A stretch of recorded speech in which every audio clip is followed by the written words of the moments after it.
What's going on, everybody? Happy Saturday.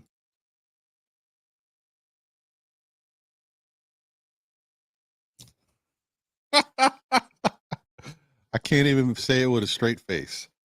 It's not really a happy Saturday. You know what it is? Come on, y'all. Come on, y'all. I don't know, man. I don't know.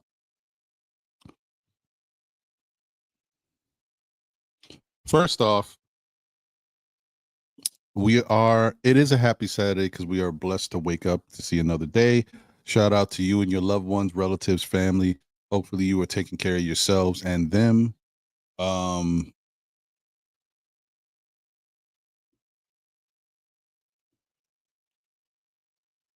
I've got my morning cup of Joe or Joanne, whatever you want to call it. Ah, let's see the weather. Today, we got partly cloudy, scattered showers possibly here off and on.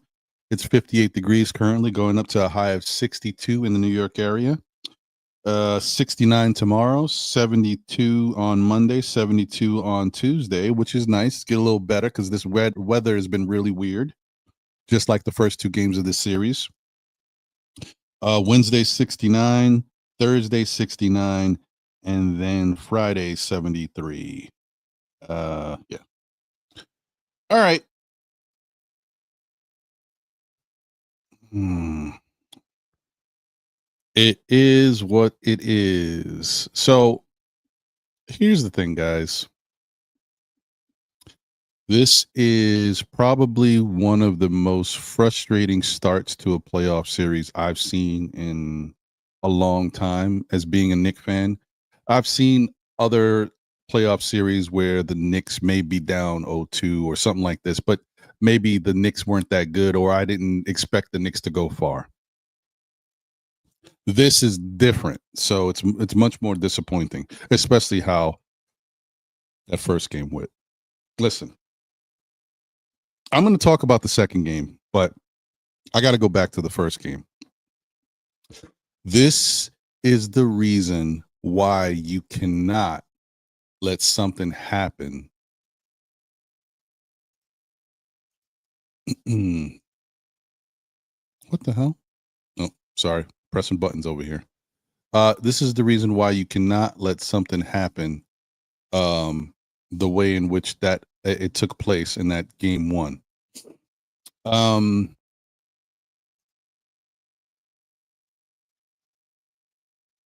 There's so many mistakes and so many things that went wrong in game one that the Knicks had so many chances to still win that game. And that's what really bothers me the most. It's not the fact that, Indiana came back in such an incredible fashion, right? It was a, remarkable game, like one of those games that is going to go down in history, unfortunately. I'm not even thinking about that. I'm more upset with the fact that the Knicks, even through Indiana's storm of coming back, they had so many different chances and ways to still win game one. Like there's so many different things they could have done, even at the last seconds, just holding the ball, being smarter, eating some clock, forcing the team to foul you because you're holding the ball and you're up, fouling them instead of allowing them to shoot a three. Not that you had to do that, but I'm saying you could have done that. Just there's different things that could have been done, right? Deciding to make a pass instead of going up and getting the layup yourself. That's a play. Like Jalen Brunson had a moment where OG Anunoby was wide open for a layup, but there's two things he could have done. He could have decided to keep the ball himself, which I wouldn't have preferred, but I'm saying he could have, and tried to draw the foul or get a layup on his own against Siakam. Or he could have tried to at least draw Siakam in closer, go up, get Siakam in the air, and then drop the ball off to OG where he would have no resistance. By the time Siakam is recovering, OG's already in the air. And then it's an easy foul if he fouls him. Stuff like that. I mean, it's tough to second guess because you're not, it's the moment, everything is bang, bang. But I'm just saying, like, that's something that could have been done a little differently.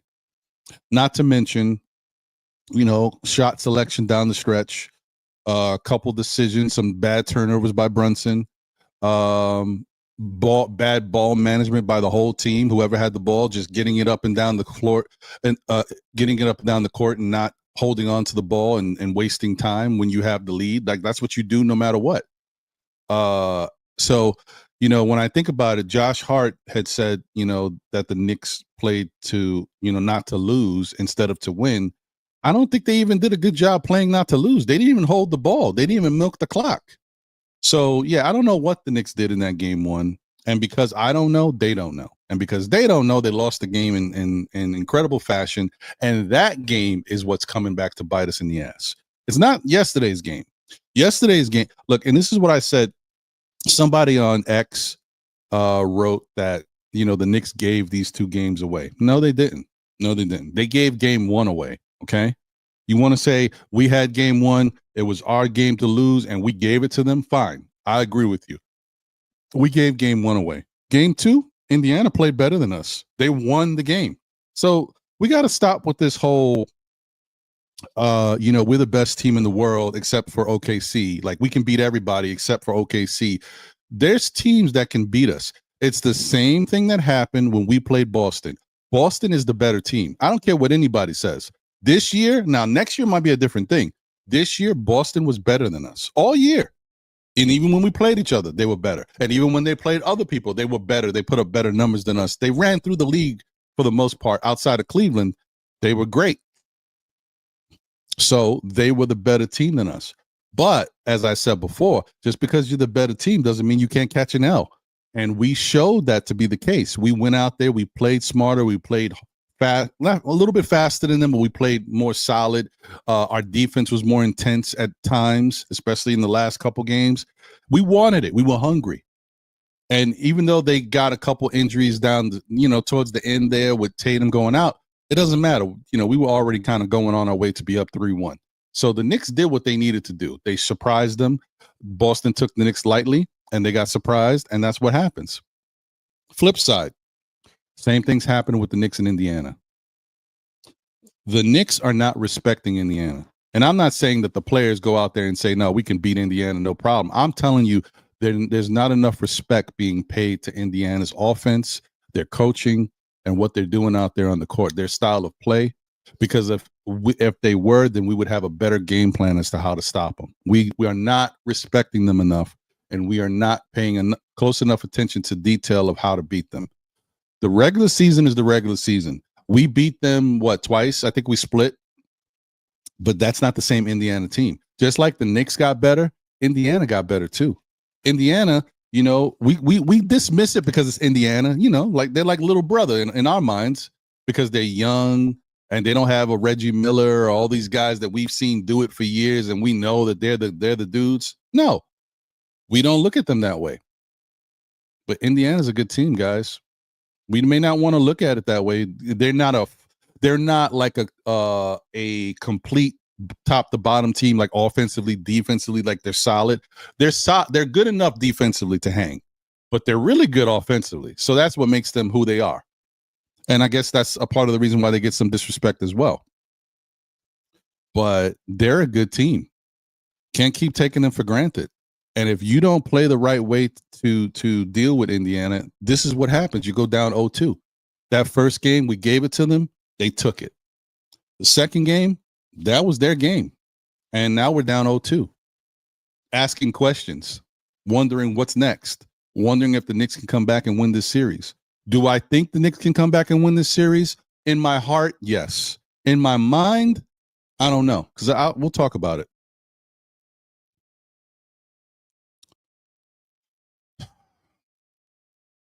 As I said, there was a lot of mistakes made in that game one. If you want to say that you want to blame, because I'm not blaming, I wasn't blaming the coach for game one's loss. And I'm still on the fence about it. Not because I want to give him credit and the Knicks credit for getting to that 14-point lead with 3 minutes left and having the game won in essence, right?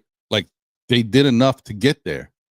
And so that's, almost 4 quarters worth of game that they played good basketball. They continued to put pressure. They got better and better as the game went along. They had a nice lead, and Indiana had to fight back.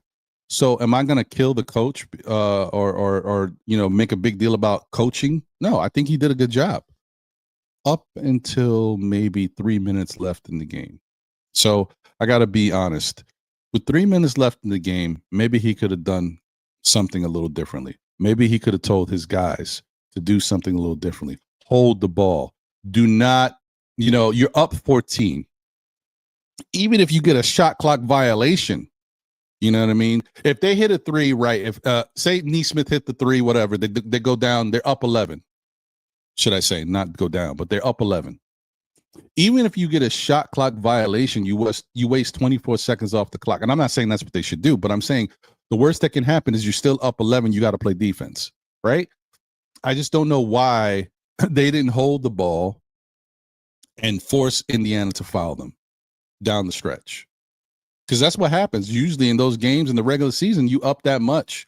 You just hold the ball, and then you still find your shot. And after a couple series, Indiana's going to have to foul because too much clock is being wasted. But that didn't happen. So is that on the coach? I guess he has a lot to do with it. Is that on Brunson and the rest of the team? Brunson being the leader and the point guard? Yes. Brunson's mistakes as far as holding on to the ball, getting double team and trapped, I understand the pressure. I also understand that he had fouls. He was in foul trouble. So he couldn't be as aggressive as he wanted to be because he could have picked up an offensive foul, right? Trying to get away from somebody.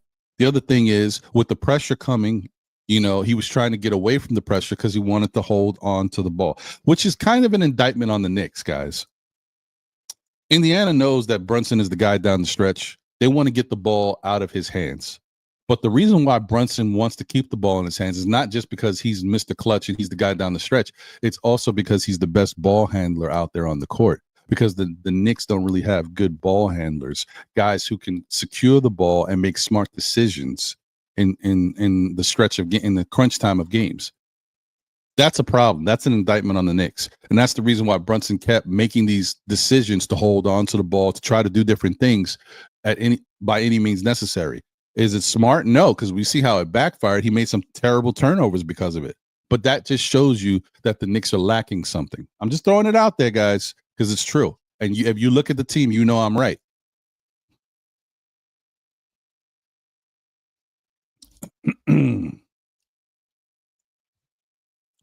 The other thing is we played terrible defense in that game one. I mean, we had points. I don't want to say, okay, let me take it back. There was points where we played good defense. But for the most part, Indiana got what they wanted. They shot 50% from the field. They shot 41% from three. In a game where we were up 14 points with 3 minutes left. So another thing that I talked about before that I was worried about, guys, and you guys, listen, the proof is in the pudding. I'm not just saying stuff to say stuff because I have a platform and I'm a content creator. I'm saying it because it makes sense. When we played Detroit stifled the Knicks, right? So much difficult defense. Knicks couldn't even get to their spots. That's how ferocious, Detroit's defense was and was very physical. So they couldn't even get to their spots and shoot the shots they wanted to shoot. I said that when they played Boston, the defense would be different, so it will allow the Knicks to start getting back to some offense because they would be a little bit more free. And we saw that, right? And then you got to play Indiana. Indiana doesn't play defense nearly as tough as those other two teams.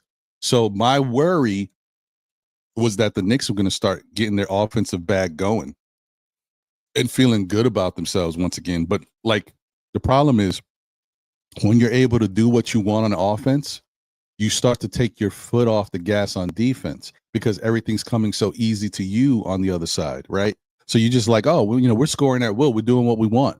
You know what I mean? You're still trying to play defense, but it's no intensity because it's not like every point matters. You get what I'm saying? I know you understand what I'm saying. I hope I'm explaining it correctly. Like in a game versus Detroit, that sloppy, dirty, drag it out, slow scoring game, every point mattered because they knew points weren't coming easy. Against Boston, because that they could turn it on at any moment. That 3-point shooting is ridiculous. Plus, their defense, when they want to lock down, they can do certain things on you. Points, every point mattered, and they had a lot of talent over there. Now you're playing Indiana, where they do have talent. They don't have the same level of talent as Boston. They don't play the same defense. You're starting to score, the way you want. You're getting over 100 easy each game. You start to take the foot off the gas a little bit. Like, maybe we can, we'll go back and forth. Oh, we'll press up on them this time around. Yeah, let's go get it. That puts you into a bad pattern. And we start to witness what we're seeing now. So game one is really coming back to bite the Knicks in the ass. That's all I can say. That's the best way to say it, guys. This game one is going to be the death of the Knicks if they don't do something different. Game one is going to be the reason why they lose this series. Doesn't matter what happens from now on, and you had a game and you gave the game away. If you lose, it's because you gave them game one. Doesn't matter what the Knicks do, unless they change something and do something different. Now, game two last night, I saw a bunch of things that were working, but I also saw some stuff that didn't make me feel comfortable, right? First off, as I mentioned, Brunson did some things that didn't work well in game one, and it's part of the reason why we lost down the stretch. And people kept saying, Brunson's got to be better. He's got to move the ball. He's got to get his teammates involved. No, the ISO ball is not going to work. We're not going to win this way. Okay. So what does Brunson do in this game? He came out taking solid 2-point shots. He wasn't forcing the three. He took the threes later when he started knocking them down, but he wasn't forcing. He was doing that little fadeaway, fall away jump shot that was money. That Reggie Miller couldn't stop, praising him for the footwork. Oh, it's unstoppable. What else did he do? He passed the ball, right? He finished with 11 assists. First game, he had 5 assists. So, okay, I'm not doing enough. I'm not getting my teammates involved. Let me throw 6 more assists on top of what I did last game and still give you over 30 points because he scored 36. What more could he do? What more did you want him to do? Do I blame Jalen Brunson for game two? No. Some people were like, that shot that he took, at the end of the game where he shot that long 3 from far, they're like, oh, that's the reason why we lost the game. No, that's not the reason why we lost the game. We were down, guys. We were down, and the Knicks got back into it. We were down, 9 with 4 minutes left or something like that? 5 minutes maybe? I don't know.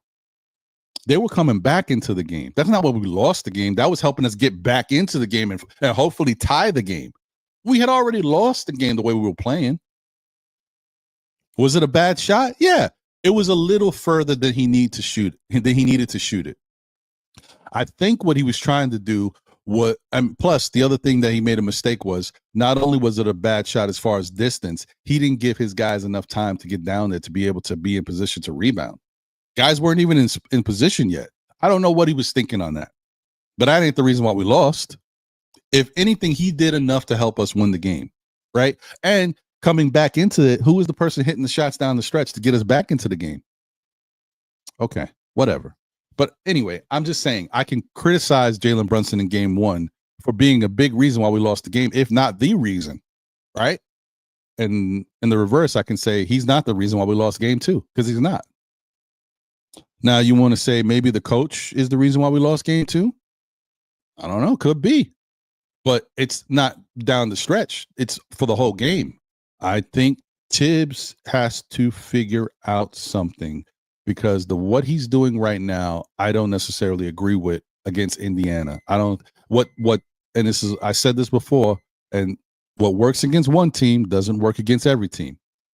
What he did against Detroit, what he found out, he took into Boston, and it worked at certain times against Boston. That's fine.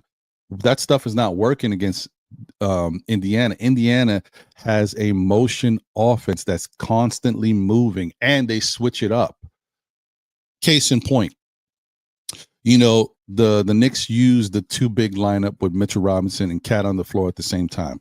We have all been asking to see how that looked throughout the season. And then when we saw it, people liked it. Oh, this looks good. This gives Cat his opportunity to go roam out there in the perimeter, shoot his shots. This gives the Knicks a chance to have some some interior defense with Mitchell Robinson down low. Yeah, it looks good against certain teams. But last night, if you watch the game the way I watched the game, when they played the two big lineup, when Brunson was resting, the Knicks were getting cooked. I mean, smoked. It looked terrible. Terrible. I don't care what anybody says. I don't know what you was looking at. It looked terrible. I don't want to hear anything about, this is Brunson's fault. This is the coach's fault. Everybody has something to do with this game. And game 2 wasn't Brunson's fault, in my opinion. From what I saw, I can't blame him for that loss. But I can say there was a bunch of things that I will point a finger at. Cat was terrible on defense. Okay, I don't care how good he is offensively. You have to step up and be some semblance of a defender in the playoffs. You have to be smart about your decision making and at least try to be in a position to help your team. Cat was terrible, right? Here's another thing. This sounds weird, but as good as Mitchell Robinson was in this game, in the two big lineup, he was terrible on rotations. He was lost. And even after the two big lineup happened, there was a couple plays after that Mitch was lost. He let his guy go to the 3-point line, right? Because he didn't know where he needed to be. And then you guys, at the end of the game, you saw there was a play where Mitch went to help Jalen Brunson because he's so used to helping, and he left I don't know if it was Nembhard or Neesmith, one of them wide open, but that was Mitch's side. He was supposed to be there to help, play defense on that. And he was lost there. It's because, and I kind of blame, patterns, right? I think the two big lineup got him all mixed up, right? And so by the time he was already all over the place, like kind of out of his sorts. But that two big lineup was bad because instead of us trying to capitalize and maybe, build some points towards getting a lead, we fell behind, and then we just were, basically playing at their mercy. And we had to fight back to come back into the game. I mean, guys there was a point where Mitch and Cat were standing right next to each other. I'm like, what the hell is going on here? That two big lineup is just that you can't do that with a team that plays the way Indiana plays, because not only do they have a motion offense, they have tons of plays. Guys, we looked at this last week. I put up the video. This week, should I say. I put up the video of Indiana's motion offense, how they move. They've got, and I only put up maybe 8 or 9 plays. They've got tons of plays. They got all types of wrinkles they can give you. And they started to throw those out there because they're not stupid. Their coach is a good coach. He says, okay, I got a motion offense. My lineup is pretty small. We're quick. And they went with 2 bigs. Can they keep up with us as we move the ball around the floor, as we run patterns around them? No.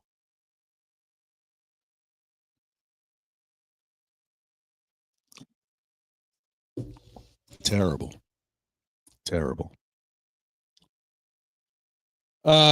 So yeah, that was a problem. Obviously, that falls on Thibs.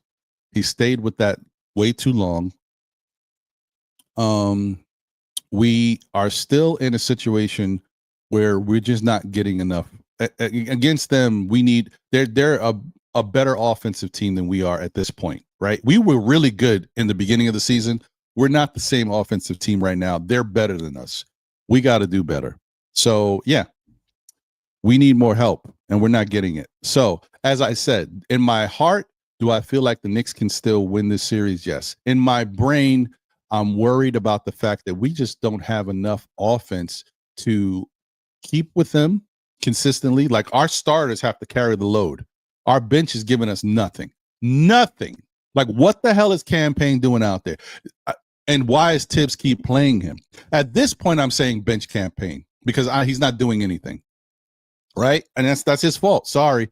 When you earn it, you stay out there. And I would be fighting for him too. If he was playing well, I'd be saying, Thibs, you got to play Cam Payne more. But he's not. He's not playing well. Why does he not go to down the line and say, let me bring somebody else in here? I don't know. But maybe he wants to lose his way, because that's what's going to happen. He's going to lose his way if he doesn't do something different. The other thing, too, is Deuce. Deuce, you guys know I love Deuce. I mean, he's my guy. Deuce is not looking good out there, folks. He may be doing a couple things on defense to help the team, but offensively, he is not looking good at all. 26 minutes of play, 6 points. That's not going to help when a team is basically not getting scoring from anybody else except their starters. Josh Hart was terrible in this game. Now, I know people are already jumping on the Josh Hart horrible bandwagon. Oh, let's trade Josh Hart for this. Where does this come from? Do you like, that's the problem with Knicks fans. That's the thing I don't like about Knicks fans. They're so fickle, right? You could play bad in 2 games and they could forget what you've done for 82 games, right? Josh Hart has been fantastic for most of this season. He's even been fantastic at certain points in these playoffs. Yet he has a couple bad games, a really bad game yesterday. And all of a sudden you guys are like, we got to trade Josh Hart. He's the reason why we're losing. Josh Hart is not the reason why we're losing, guys. This team has issues that we have to solve if we want to win games and go further. Let's bottom line it real quick, and then we'll get to the chat. And, obviously I'll open it up for people to join the panel if they want to. Bottom line here is the Knicks can't hang with Indiana offensively. Their style of play is more conducive to having a solid offense, right? The way they play, they get themselves a lot of good looks.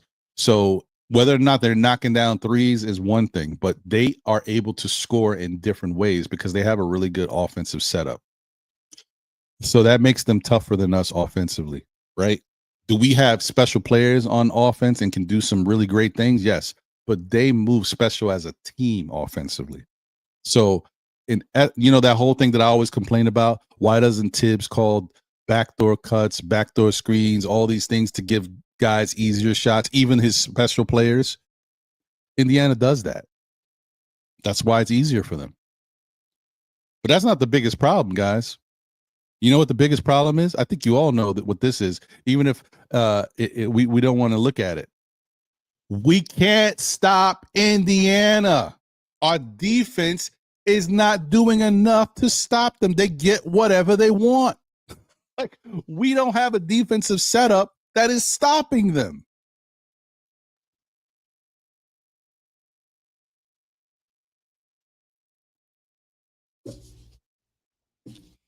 We played good defense against Detroit. We fell into their bag, but we still played good defense.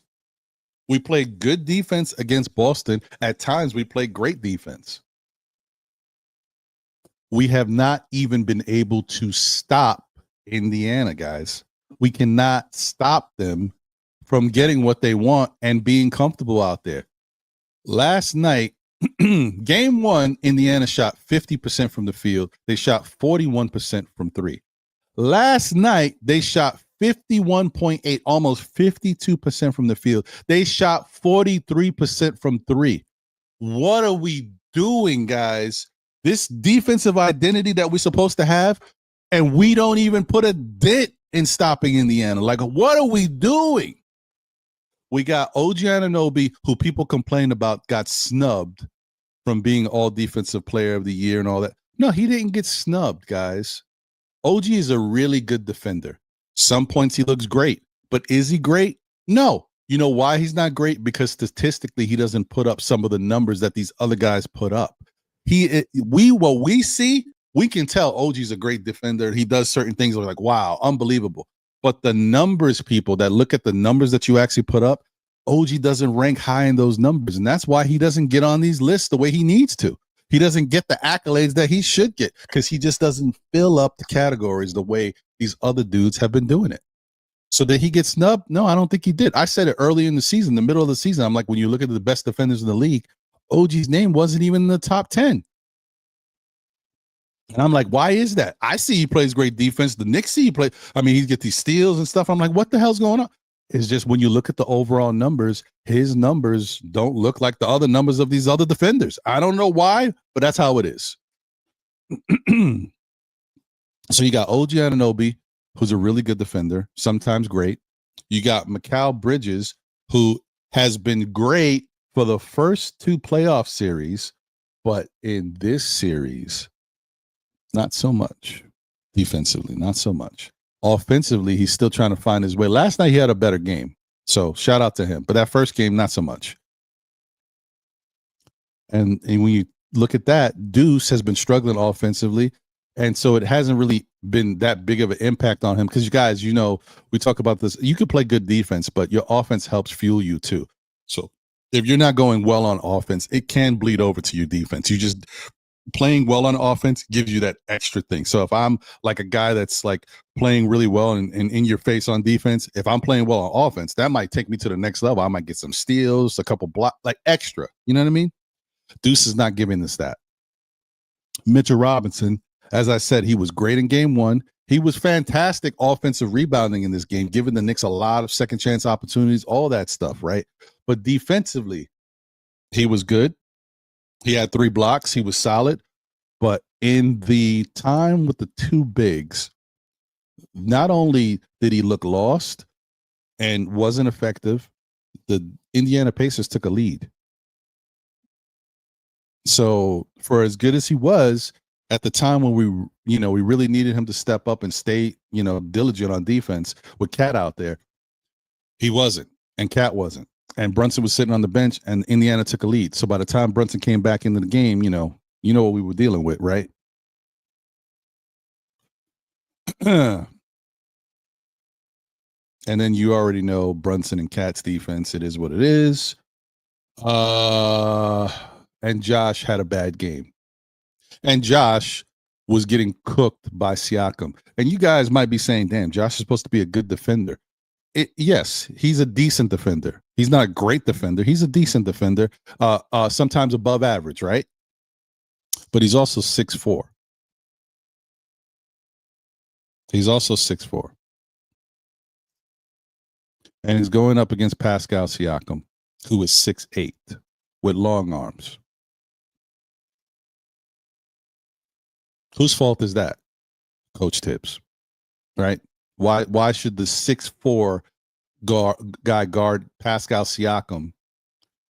One, Josh is not the greatest defender to begin with. He's a good defender. That's one, right? And Pascal Siakam was their best player all night. So wouldn't you want to have your best defender guarding him all night, or even your second best defender? Josh is their third best defender.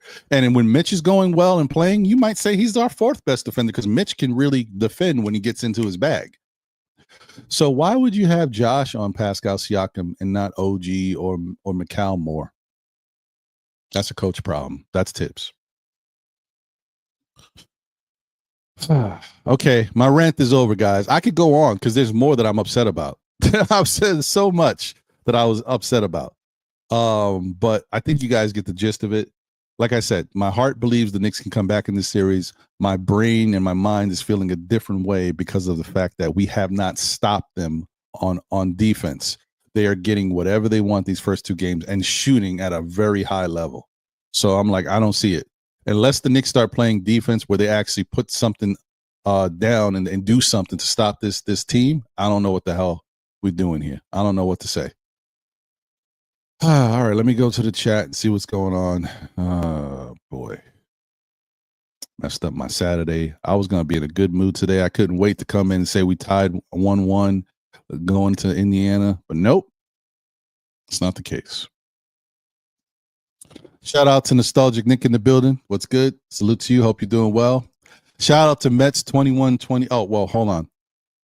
For those who can't see, he said Thibs, and he put the laughing faces next to his name. Shout out to Mets 2128. What up, Mets? He said, of course, he's being outcoached. Carlisle has something Thibs lacks. Bench depth because Thibs is a skinflint when it comes to usage of the bench. Okay.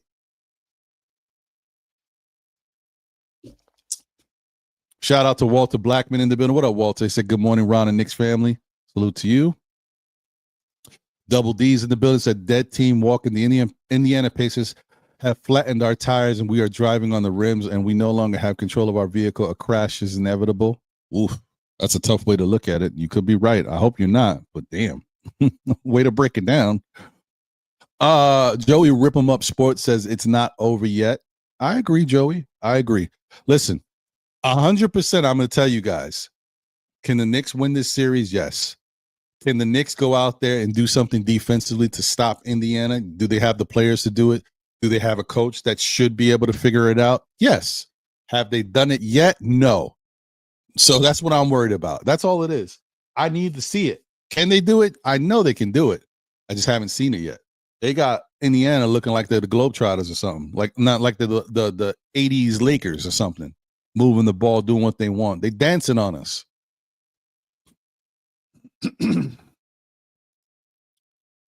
Jay chose in the building, said good morning and blessings to my Knick fam.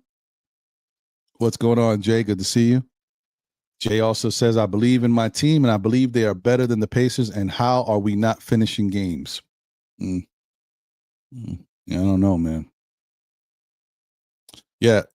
M. Jean says, so this ledge you speak of, yeah, this is the ledge that we are all on right now. I'm like I said, I'm confident, but this is definitely me right now. Let's see if I know the ledge. I'm right out that window.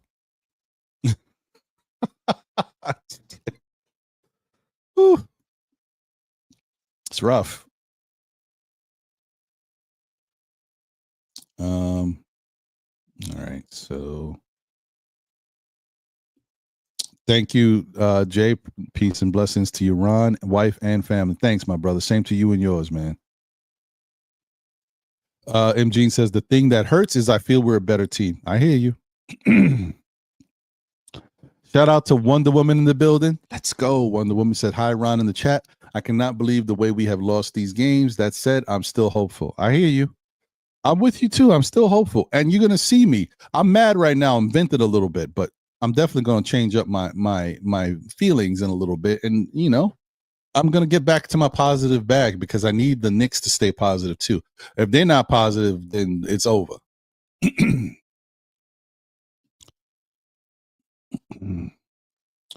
Prezi says we are a better team, but not playing that way. Hopefully, without the comfort of MSG and our back against the wall, we will play like we have shown last series. I hope so too.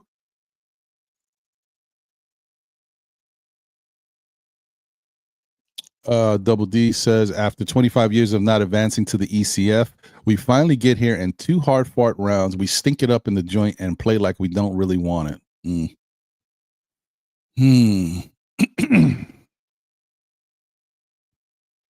Prezi says, Cat with the usual stupid fouls. Jalen Iverson, a.k.a. dribble, not trusting his guys.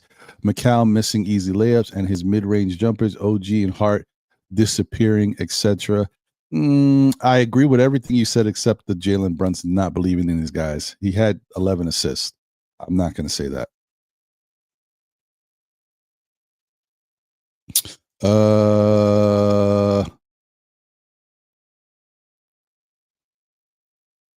Okay. All right. Okay. Carlisle could use his bench because they've shown constantly that they can step up when needed. Precious come in and shoot at the other basket. Shamit's confidence is gone. Yeah, Shamit's confidence is finished. Wright should be playing. Well,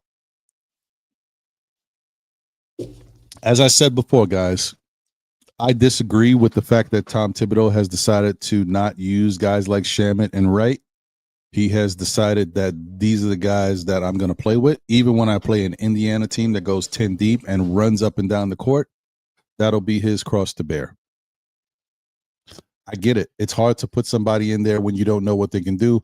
But if you get guys going, they can benefit you. And all he had to do was sprinkle Shamit in at moments just to keep him fresh, right? So then when you call on him, if you need him, he can actually provide something. If they throw Landry Shamet out there now, he'll probably stink it up. He has no rhythm. And so then everybody's going to point the finger and say, well, see, this is the reason why he didn't play him.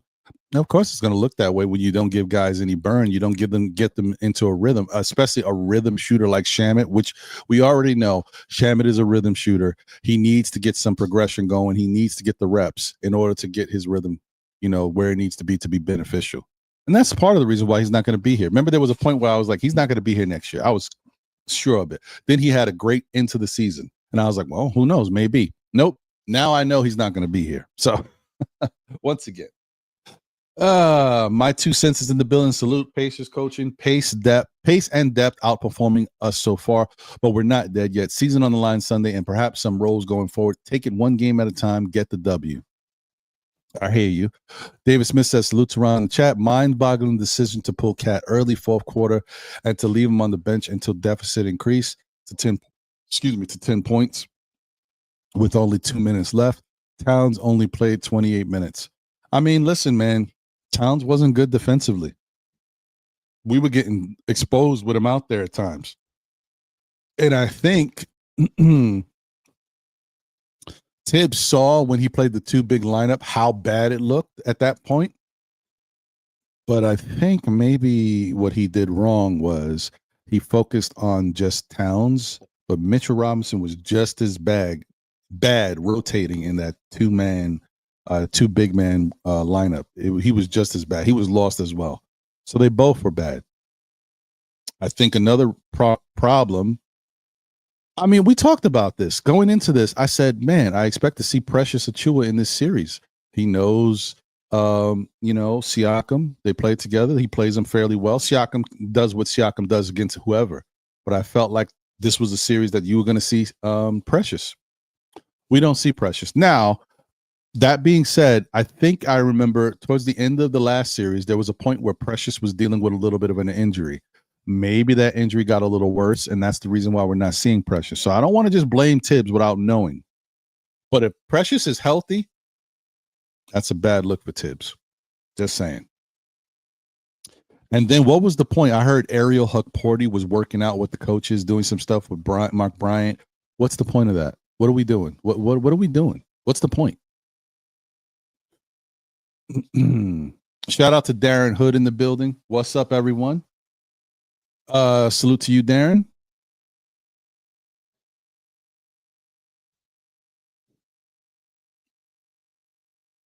David says Towns came back in the game with 2 minutes left. The lead decreased from 10.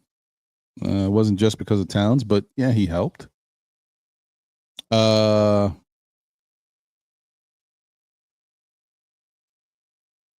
I'm not going to get into that because like I said, I already, Cat was playing well offensively, but defensively, it was a big problem in this game. The Pacers really moved with their motion was really giving the Knicks a problem. That's false. Oh wait, I'm sorry. That is right. Sorry, my bad. I thought I saw game 2. No, game 1. You were correct. Brunson hero ball captain cost us game 1. I'm with you on that, David. You are right. I apologize. I saw that too quick. I thought it said game 2. Cardiac Nick, salute Ron, salute to the SKF chat. What's going on, brother?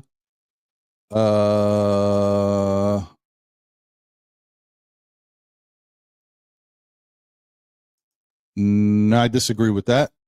Brunson terrible decision making at the end of game 1, fine, but game 2, no.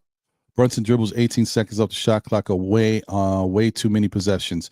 Yeah, but he does that in setting up his own shot, which he wasn't missing with those 2-point shots that he was taking.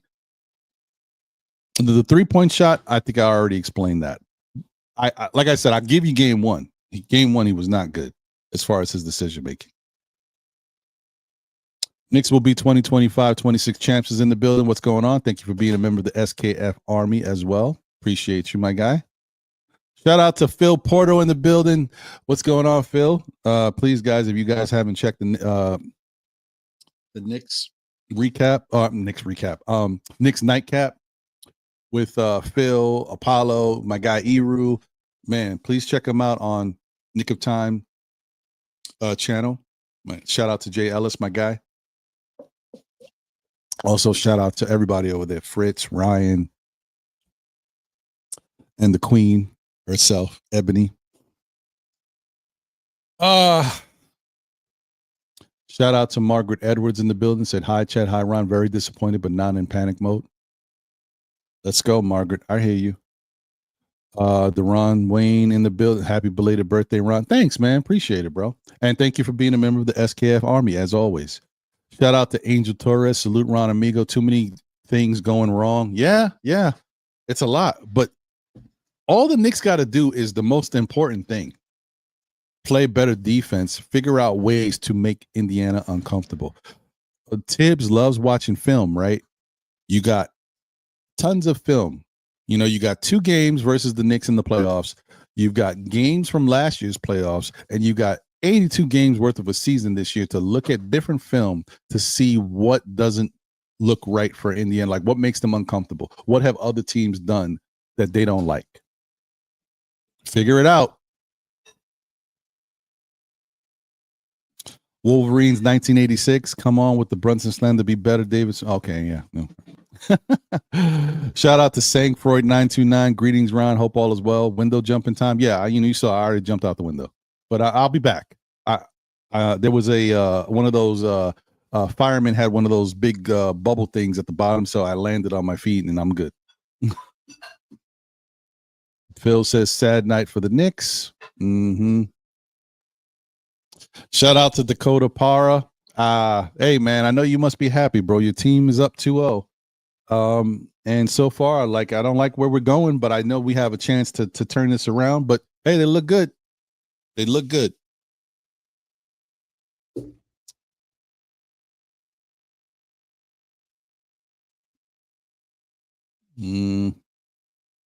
Shout out to Steve Torres. Guess we need to be looking at trying to get Giannis. I mean, it's too soon to give up on the season. But I tell you, if it finishes the way it is, I don't like it because I don't like the fact that, there's some rumblings and stuff going on with the team, and they're realizing that defensively they're a little bit behind the 8 ball here. And it's not about Brunson and Cat. It's about Cat and other guys on the team is what I'm worried about. Can we figure it out? Yeah. But I'm still a little worried about that. I don't like the going back and forth between him and OG, even though it's not a big deal, but it is a big deal when you got all this other stuff hanging around like Giannis in New York and all that stuff. That's what makes it a bigger deal.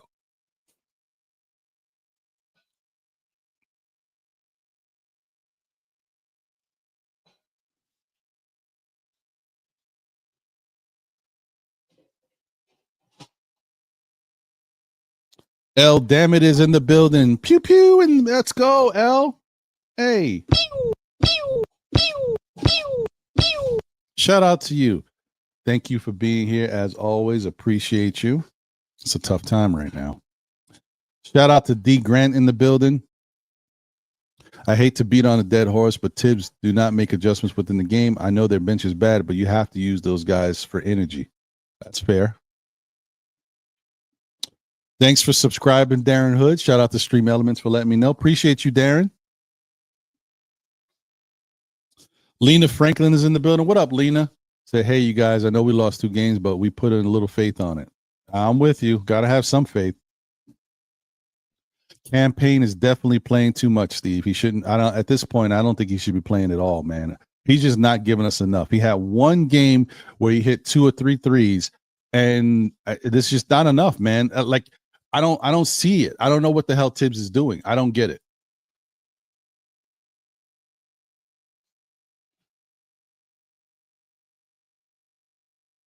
All right, I'm breezing through, guys. Sorry. Kevin McLeod, what up, Kev? He said, I want Thibs gone after we get swept. I don't think we're going to get swept, but, I hear what you're saying. I hear what you're saying.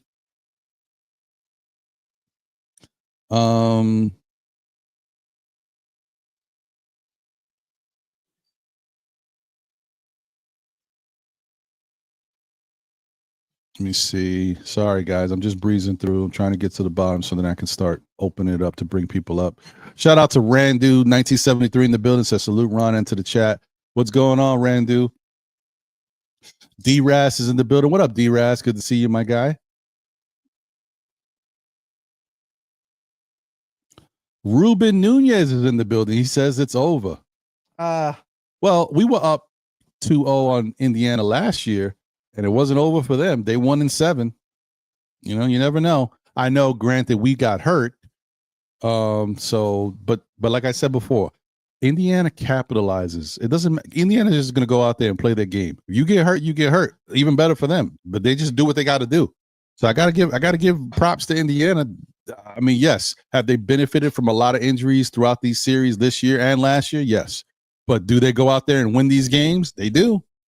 So, you know, it is what it is. Shout out to Ruben Nunez. He said, Knicks cursed, MSG is cursed.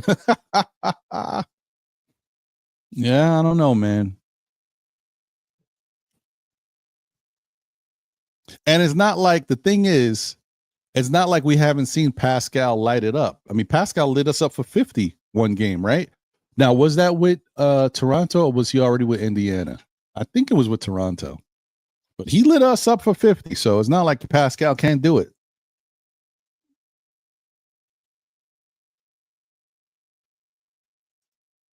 I agree with that. OG should have guarded Siakam all game, and if not, the only other person that should have been on Siakam would have been Macau. Just doesn't make any sense height-wise. Josh Hart is at such a disadvantage dealing with a 6'8" guy, with a skilled 6'8" guy at that. Siakam is no bum.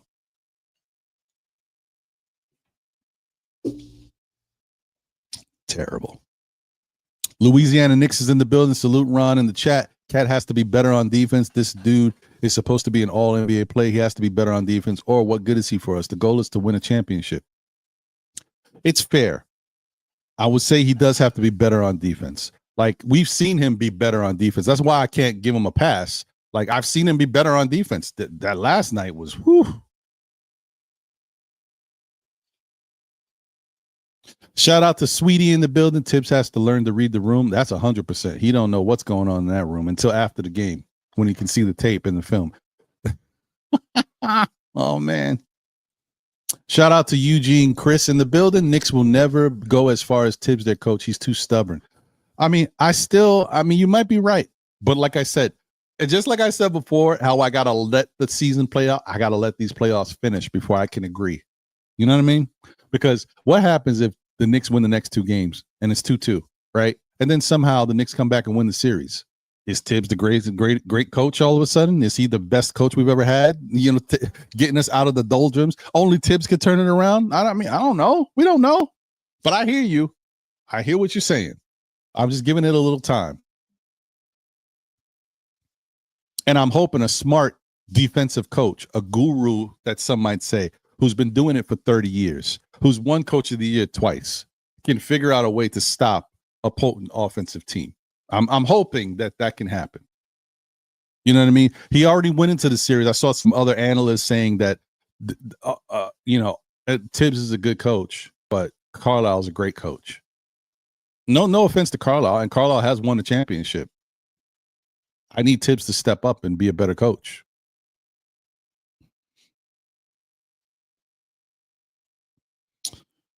All right, so sorry, I'm breezing through. JJ's in the building. Salute, Ron. We put ourselves in a huge hole. Game 3 will show me a lot, coaching-wise and player-wise. Let's see who shows up. 100%. And Game 3 is going to be tough, guys. It is going to be awful because the Indiana fans are going to be relentless. Halliburton's going to be dancing. He's going to have his pom-poms on. He's going to be doing all types of stuff in that game. And they are going to try to stick it to the Knicks. And it's going to be tough, y'all. Can the Knicks win? Of course. But it's just going to be tough for them mentally to get over that hurdle of dealing with all that outside stuff, with the noise on, they're going to have to blank out all the noise of the fans and the noise that's on the court with all the dancing and histrionics. Ooh, Clyde, where you at? You see me, histrionics. Come on, baby. Anyway, you know what I'm saying.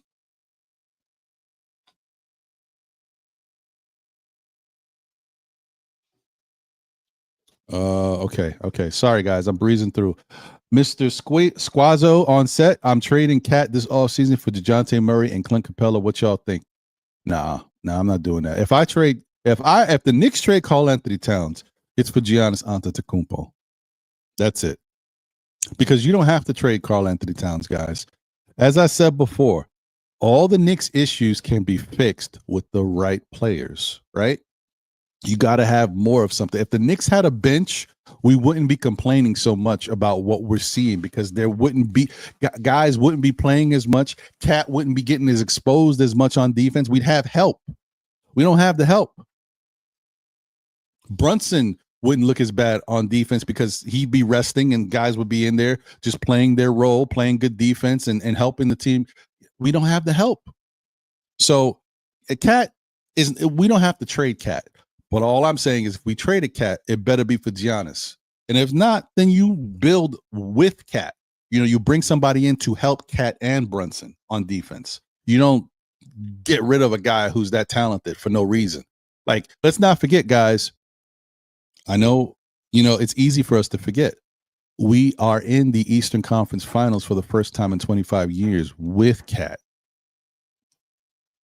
As much as I might say I'm upset with his defense, we still got here with him. He's a big part of this. So let's not forget it. But we need to be better. No matter what happens after this year, we got to get better. We need some other complementary piece or two to help this team on that bench going forward to help spell certain guys so that we are a better team. And if that don't happen, and if we lose or if we get swept and they want to do something a little different, okay, you trade Cat for Giannis. You figure out how to get Giannis here. And that's it.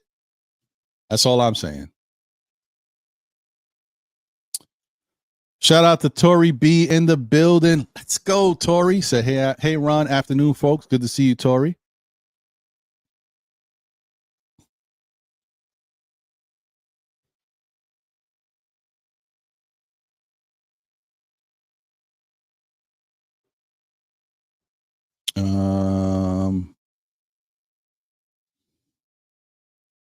All right, breezing through. Sorry, don't mind me, guys. Okay, shout out to RD Barn in the building. Well, the bench situation is more Leon Rose's fault than Thibs. No, that's true. Look, Leon had a plan, and his plan blew up a little bit in his face. We don't got to talk about it again. We know who should have been here and who's not here, all that stuff.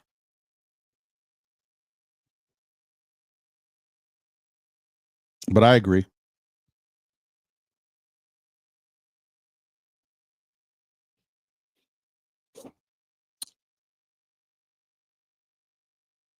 D-Ras says we should give Precious some of Cat's minutes and let Huck back up Mitch.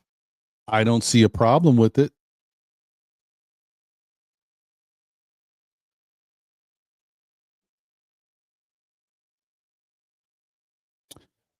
Mr. Squazzo on set says try Kolick. That, unfortunately, he's the one guy that I don't see them trying just because of the defense, man. It's a shame. Could they do a couple things with him out there? Maybe to switch things up a little bit. Maybe take the load off of certain people, make it a little lighter for them. Yeah, it's just tough to throw him in here. But if there was ever a series that you could see him being thrown in, it would be against Indiana. You don't want to play him against Detroit. You don't want to play him against Boston. And if the Knicks were to make it towards the finals and have to deal with the OKC, you wouldn't want to throw him against OKC. They'll eat him up. This would be the only series that Kolick could play in my opinion. For right now. Next year is a different story. But right now, it ain't going to happen. So let's move on. Nick Yak is in the building. What up, Nick Yak? Said ridiculous. We should have won both. Our defense let us down. Yeah, well, like I said, I'm still going to say it the way I said it. The game one, we should have won. That was our game. We gave it to them. Game two, they won. They won the game, right? Because our defense did let us down, but they capitalized. It's not like I can't point to something and say, if we did this, we would have won. No, if we played better, we would have won. They played better than us. Shout out to the 200 people watching across all platforms. Appreciate you guys. Thank you for the love and support. Please smash that like button if you can, if you haven't already done so. And for those that are on X, please share, hit that share button. What do you call that? The retweet button and share the show so other people know we're out here. We're rocking. If you can. Thanks, man. And ladies. Shout out to 27 in the building. Thibs needs to change the lineup or go zone. Someone else said something about zone. One of my friends in the group chat was like, maybe the Knicks should go zone. And are they good at going zone? They're not really good at going zone, but it's not because they're bad at it. They don't do it. So it's not that they can't beat, it's just that they're not good at it because they don't use it a lot. They may have to, but zone really benefits shooters that can shoot, guys. It's teams that can't shoot is when you go zone on them and force them into situations where they shoot. Teams that can shoot, you go zone, you can get cooked.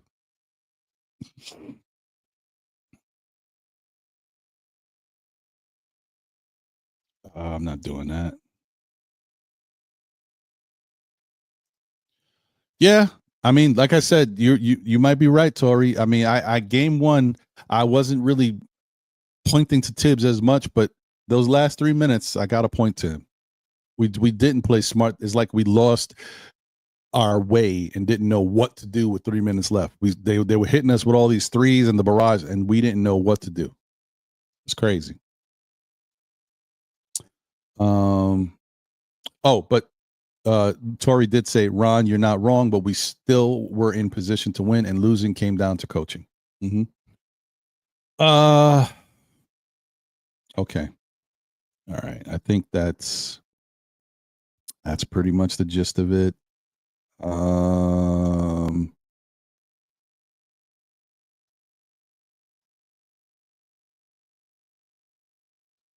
JJ47K in the building. Appreciate you.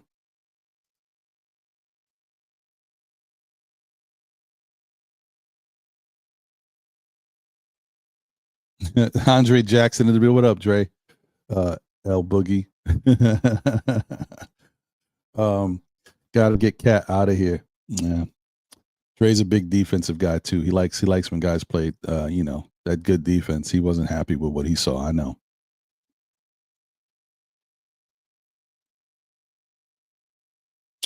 Big Lou is in the building. Good afternoon, Ron and Knicks family chat. I am not throwing in the towel, but win or lose, Thibs has to be fired. I mean, I don't know about that. If we win, why would he be fired? If we win, we go into the NBA Finals and we have a chance to win a championship. Like, how could he be fired if we win? But I hear you. You're not happy with certain things. But if we won, right? If we, after all that's been said, beat Detroit, beat Boston, lose down 0-2 to Indiana, and win the series, and then make it to the NBA Finals, how could you ever envision Thibs being fired? Like, it wouldn't happen. There's no way, bro. But I hear you. Shout out to Stream Elements once again. Thanks for subscribing. Nick Some Noise Entertainment. Appreciate you. Shout out to y'all.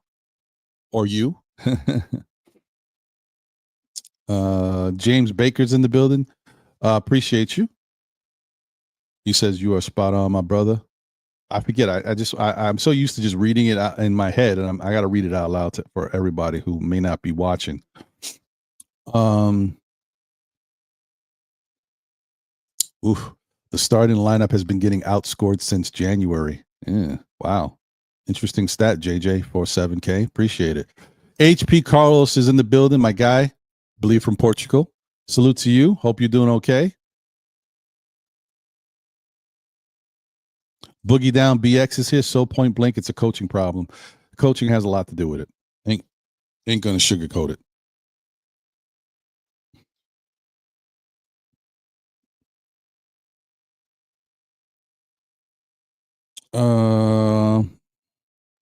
D Rex is in the building. He says fire Thibs. Yeah. Lloyd's brother Anna Grill. What's going on, Anna Grill? He said, how did Thibs ruin the locker room? Okay. Mets Nick fans, let's go. Says jump off the ledge, LOL. I'm trying not to, bro. Luis Quinones in the building, my guy, one of my best friends, man. He says, speak that unfortunate truth, bro. It sucks. What are you gonna do? Dan is in the building. Said, good morning, Ron. This shows that Cat needs to play less against Indiana. I get the Knicks need to be able to switch things up. Cat needs to get his minutes, but he also the coach needs to do what he's got to do for the sake of winning games.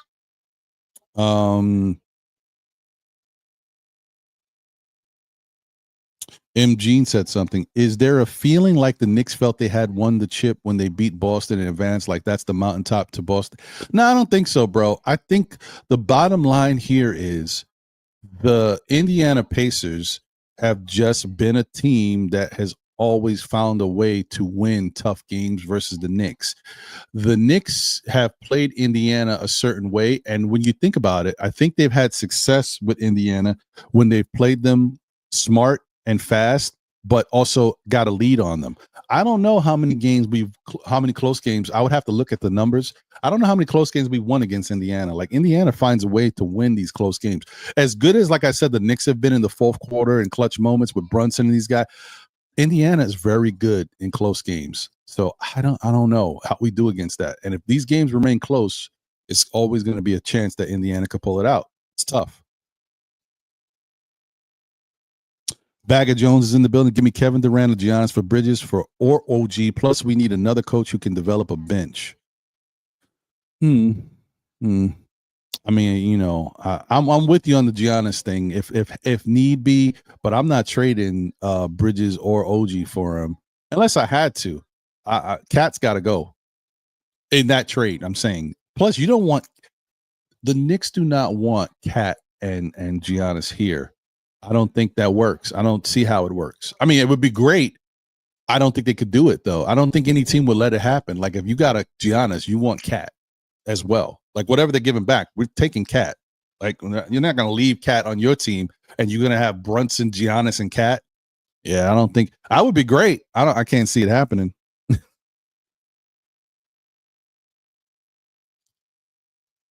Yeah, I know. I see what you did there, Joey. Oh, by the way, the other guy, Tyler Halliburton, who is known for being a great facilitator, he had 11 assists too. So is he, because he had 11 assists, it's not as good? Jalen Brunson's 11 assists ain't as good? I don't know, guys. Just saying. All right. Okay. I think so many responses. The chat is on fire, you guys. I'm sorry. I'm just breezing through, just trying to make sure I say what's up to everybody. I could read everybody's chat, but that would be a show just me by myself. So shout out to Shoquan in the building. Cat for Booker might be a cheaper option. I mean, I don't know, man. I'm just not willing to just trade guys yet until this season is over and we know exactly what we're dealing with and if it makes sense. JW makes a good point. If Mitch is hurt, we are cooked. That's true, because even though I said there was points last night that I didn't like how Mitch played, even though he played great in other points, if he's hurt, we're in trouble. If he's hurt, we are in trouble. It's over. Unless the Knicks find another way to play defense, or the Knicks do something else and open it up to the rest of the team and we just get some stuff happening. You know who's a good defender that's on the bench that Thibs won't play because he's a rookie? Kevin McCullers Jr., who has good height. Wow, I wonder what he would look like, maybe coming in and guarding somebody like a Halliburton or one of these other guys that has given us problems. Well, I mean, we saw Indiana had to go, because we were running the two-man lineup. They had to go put play a guy just because he has size. They don't even use that guy. But, Carlisle can do that, right? Because it's Carlisle. Thibs wouldn't dream of it. Shout out to Keith Turner in the building. What's going on, Keith? He said Mitchell Robinson has been playing well. Got to give him his props. No, he has been, except for, like I said, that two-man game. Oof. But other than that, yeah, he definitely has been. Slim Slammer in the building. We have ran out of steam, and from the look of things, we're about to get embarrassed on national TV. Reality is here. I hope you're wrong, but, the way things are going, if nothing changes, we're in trouble.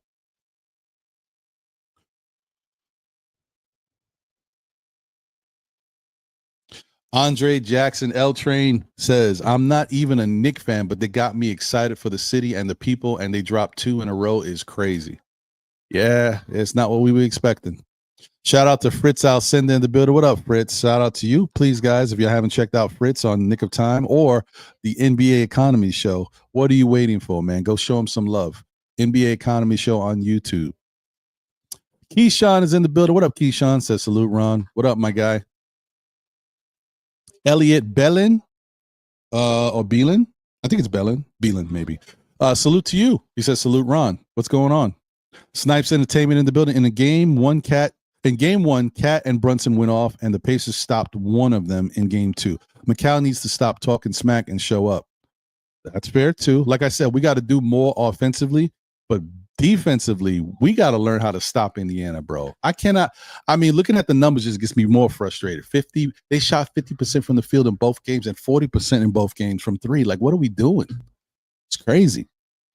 Oh, shout out to Andre Jackson just becoming a sponsor. Thank you, man. Becoming a new member. Shout out to you. Appreciate you, my guy. Krim's dad is in the building. What's going on, bro? He said, don't worry, guys. I shook my crazy 8-ball and said signs point to yes when I asked if Knicks will win. Yeah, we need all the help we can get, bro. Thank you. Shout out to Long Island Sound in the building. Salute. Oh, yeah, 100%. If the Knicks don't win on Sunday, it's over.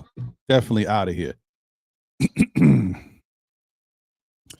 Let me see here. No, I mean, listen, Dakota Power says, some of those McCall shots were sick last night, though. McCall is a very good bad shot maker. He shoots some awkward fall away shots, but he knocks those down. Some of the shots that he should make that are easier, he misses, but only jump shots. Layups, my guy's layup package is A1, top notch. Luis Quinones says, does the team make drastic moves if they get swept? I don't think so, but it depends on what you consider a drastic move. Because if they get swept and the rumors are true that Giannis really does want out of Milwaukee and wouldn't mind coming to New York, and I could see the Knicks offering Cat for Giannis. And some might say that's a drastic move, I guess, but yeah, so I guess that would be it. But other than that, I don't see them making drastic moves because really this starting lineup that they put together is a really good starting lineup. It's one of the best in the NBA. It just doesn't have any help. Okay, every team needs some help. No matter what you say, all the good teams that are around right now that are still playing have help coming off the bench, right? Some have more than others. Indiana has more than others. OKC has more than others. OKC is only as good as the whole team because their bench is fantastic. Those guys come in, they score big buckets, but they play great defense. That bench comes in and locks dudes down after the starters are already locking people down. That's the difference, guys. The Knicks just need to fix that bench next year, and they're fine. The Knicks can win with this team right here. This team right here, go out there and flip a couple of these bench pieces and get some guys that Thibs will actually play, and this team will be better. Knicks just need to do it. One, they need to find a solid scorer off the bench. That's that. I don't care who that may be. They got to go out there and get one, and they need another solid defender. So we'll see. Don P is in the building. Don P always show up when the Knicks is in trouble. Come on, Don P. Indiana was playing like trash aside from Pascal and TJ. Pacers misses nearly half their free throws and still got the W while Knicks played well. LOL. That's a tough pill to swallow. Yeah, but did they though? You know, they missed free throws. They missed a lot of free throws in game two, but look at their field goal percentage. It don't matter if they miss free throws, if they're shooting 50% from the field and 43% from three. Like, what is going on here? We got to play better defense, y'all. Oh, all right. Okay. Let me open this up for everybody because I've been going for a minute, man. I could keep going because there's so much to talk about. It's crazy. D. Coolis is in the building. I'll trade Cat for Jokic and OG for Giannis in a heartbeat. Yeah, me too, D. Coolis. All right. Wiz BKLA in the building. What up, Wiz? Cat for De'Ron Fox and #1 draft pick. If Giannis doesn't ask out, no dancing or singing today. You know, listen, I hear where you guys are going, but can we stop with the trades? First off, just because somebody's available doesn't mean you can trade for him. And first off, De'Aaron Fox just got traded. He ain't going nowhere. But can we just be happy with we talked about this before, guys. Can we be happy with what we've done and what we got? We made it to the Eastern Conference Finals. If we get swept, would that be a disappointment? Yes. Do I think we're going to get swept? No. I think the Knicks are going to figure this out and play better. Okay. So can we just give the team a chance to do what they got to do? Right. The team that we believe in, the team that got here, the team that got here for the first time in 25 years. Can we be happy about what they've done and believe in the fact that they can do a little bit more? Even if they don't win the series, guys, we talked about this before. Would you be happy if you started this season? Forget who we're playing. I know if we talk about who we're playing, you're going to be upset. We started this season and somebody told you the Knicks are going to make it to the Eastern Conference Finals, but lose in the game 6 or game 7, whatever. Would you be okay with that? I think 85 to 90% of you guys would sign up for that. Some of you might say, no, I want to win a championship, or you know what? But if they make it to the Eastern Conference Finals this year, that means we should be ready next year. Wouldn't you guys be happy about that? Now, knowing what's going on and knowing who's in front of you, as I said, it goes back to the whole thing before. We taking teams for granted. We are not respecting Indiana. But Indiana, not only have they been a good team, we are the Knicks. We won 51 games. Indiana won 50. How much better are we than them? Not only that, I didn't even know this till the series started. I'm not been following Indiana. Indiana played some of the best basketball down the stretch. They were one of the best teams in basketball for the last 2 months of the season. I wasn't even following. I didn't know. So how can you say we got to respect Indiana? They're playing good. Knicks Nation 112, where the players dwell, says salute Ron, the chat, SKF family, and Knicks Nation. The issue is not score. It is poor decision making in crucial times. I would say that has a lot to do with it, but it's also, allowing a team to get what they want and be comfortable out there keeps them in the game. You know what I mean? It keeps them feeling confident that no matter what happens, each possession they go down to, they have a chance to score. They'll just run their offense. When you play defense and get guys stops, you take guys out of the rhythm. It makes them harder to knock down these shots. But they're all in rhythm because we're playing terrible defense. It matters. It's the same thing we did to Boston. You don't think Boston could have lit us up? Boston could have lit us up, but we took them out of rhythm. Especially that last game where we blew them out.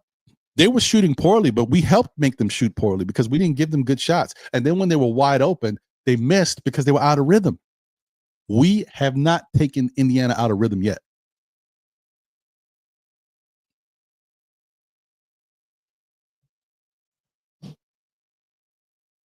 Shout out to Sha Powers in the building. What up, Sha?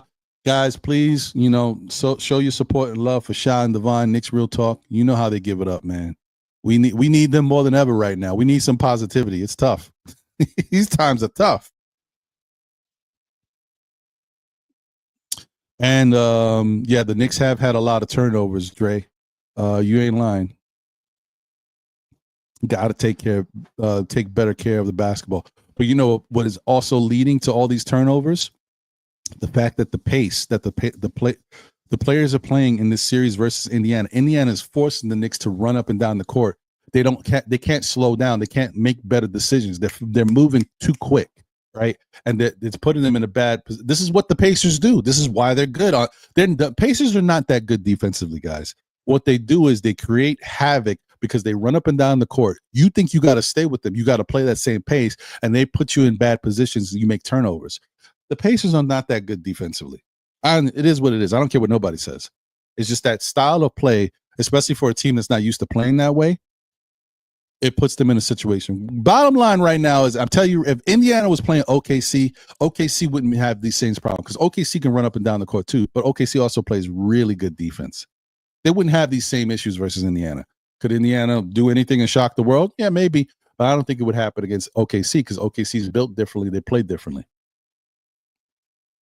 5 Adam is in the building. If Knicks go zone, Pacers will destroy them. I agree. They're a good shooting team. Guys can knock it down from outside. It's a problem. So I don't know about zone. And I think Tom Thibodeau was like, no, I can't do it. All right, let me put the link out there, guys. I'm sorry to make you guys wait so long, but the chat is on fire. There's so much being said, and I just want to show some love to people. Get everything going. But the link is out there now. Let me get to the super chat. Shout Shout out to Parrish Duggar. He says, I'm not surprised we're playing a team that has a great coach with an offensive plan that fits 10 players. We have a guy without any plan for guys to rely on to get great shots. Switch coaches, it's 1-1. Hey, man, switch coaches, it may be 2-0, the other way. But it is what it is. I can't say that, because, I can say that now, but we don't know that for sure. Like I said, let's not forget, guys, the Knicks were winning that game up 14 with 3 minutes left with Tom Thibodeau as the coach. All right. The wheels didn't fall off yet, but the wheels are definitely a couple boats have loosened. So I don't know, man. I don't know.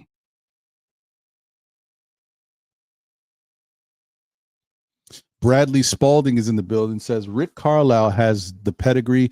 He was on the Celtics 86 title team. He comes from the coaching tree of Pistons Chuck Daly. He coached Dirk and the Mavs to their title. No, Rick Carlisle is a great coach.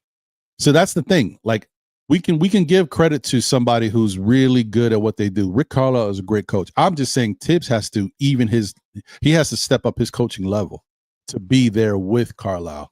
But Rick Carlisle is a great coach, no doubt. And he's definitely he has a little bit of that Thibs in him too. He don't just play everybody. You have to earn his playing respect. Obi had to learn that the hard way.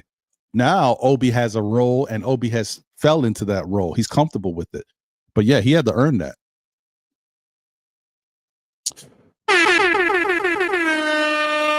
Shout out to Parrish Duggar. Thank you for the generous super chat. He said we can't turn our players with a bad in-game. Oh, we can't turn our players with a bad in-game coach. Right. So basically, we're not going to be able to, he doesn't feel we're going to be able to change this because Thibs just doesn't make enough in-game, decisions that in-game adjustments. I don't know, why can't I think of that word? Again, in-game adjustments. He doesn't coach on the fly. So, yeah, we'll see. I hope you're wrong, but you could be right, bro. I know that Thibs is not a good in-game coach. I'm just hoping that he comes up with a good, strategy for the next game so that it can work, right? And come up with, okay, if they do this, then we will try to do this. Like, think about it before the game starts. Something. Thank you for the generous super chat, Parrish. He says, imagine Dadier, Kolek, Huckporty, Delon, Shamet prepared. Yeah, listen, the Knicks could be in a different situation if they played some of these guys, maybe, but we don't know. And they're definitely not in a great position to help at the moment. And I agree with some who say it's hard to play this bench because they're not ready, because they haven't been playing. I get that. You might say that's the coach's fault. Fine. But I also say that what we're getting offensively from Deuce is not enough. I appreciate what he's done in defense. I especially appreciate what he did towards the end of the Boston series. But what we're getting offensively is not enough right now. We need more. And you have to point to, like, this is the playoffs. There's no time to say, oh, well, next game. No, you got to get something going. Flip side. Campaign hasn't given us anything. So Campaign should be on the bench. Call somebody else's number, bro. You want to say you need another ball handler because that's what Campaign. All right, well, that's the line right then. He's a point guard. Put him in there. At least the bottom line, at least you get some defense out of him. So we'll see. Oh, boy, it's rough. Shout out to Big Lou in the building. Thank you for the generous super chat, Big Lou. He said, Thibs will never take this team further. There is no offensive schemes in his repertoire. Dolan and the Roses need to fire Thibs, and we have a great start in starts in bench. Is there under the hold on. We have a great start. I guess basically you mean starting lineup. The bench is there under Thibs. He does not play, and truly that is his problem. Listen, you may be right, bro. I still got to see it play out. You may be right, but I'm hoping for the best. I'm hoping this team gets something going, man, because this team is better than how they're playing right now. And definitely, there's no worse feeling than how the Knicks team must have felt. Could you imagine being one of those Knicks players knowing you were up 14 with 3 minutes and you let that game go that way? You can't take it back. It's such a horrible, deflating feeling. I can't even imagine. And you did it to yourself. But once again, like I said, we cannot take Indiana for granted. They're a good team, guys. They're just as good as us. We may not look at it that way, but we won 51, they won 50. So they're just as good as us. And they have what we can do. They're better at it than us. Okay. We have an offensive team that can put up some really numbers when we put up some really good numbers when we're going well, but they do it all the time because they just have a better offensive system. You got to give them credit for that. So we just need to go out there and play basketball one game at a time, play smart. And if Thibs needs to go to that bench and use some different pieces, man, like what the hell are we waiting for? I don't know. Thanks again, Big Lou, for the generous super chat, my guy. Appreciate you, bro. Boy. Shout out to Karan Carlos in the building. Let's get Durant in the summer to get us another man who can create his own shot. Listen, don't get me wrong. Do I like the fact that Durant is a special player, one of the best in the NBA, can create his own shot, and is kind of unguardable when he gets going? Yes. I can't stand Kevin Durant. I can't. Give me anybody else. I'm sorry, guys. I'm sorry. I can't stand him. Can't stand him. He didn't want to be here when we needed him. I don't want him now. But I hear you. He would be a good fit because of size. He's tough, unguardable. You match him up with Brunson and what we got going on. I get it. I can't do it. I need somebody else. Sorry. I got to win another way, man. That's just me, guys. Listen, you guys can feel how you feel. I'm not trying to change how you feel. I just can't stand Kevin Durant. That's just me. I'm sorry. You can never change. I've seen too much. I've seen too much. There's only certain people in this NBA that I can't stand, and it's 4 of them, and he's one of them. So I'm sorry. Clavins Duris in the building said, to those who always defend Thibs, please read the article by Sam Quinn. Tom Thibodeau's dogmatic commitment to his starting lineup might cost the Knicks a trip to the NBA Finals. Listen, no argument there, Clavins. You might be right, and Sam Quinn might be right as well. Got to see how it plays out.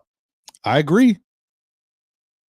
I did say, I said this before the playoffs, or at least I'd said it at some point in the playoffs, maybe. Thibs has to be flexible. In this series, he's not showing flexibility at all. So,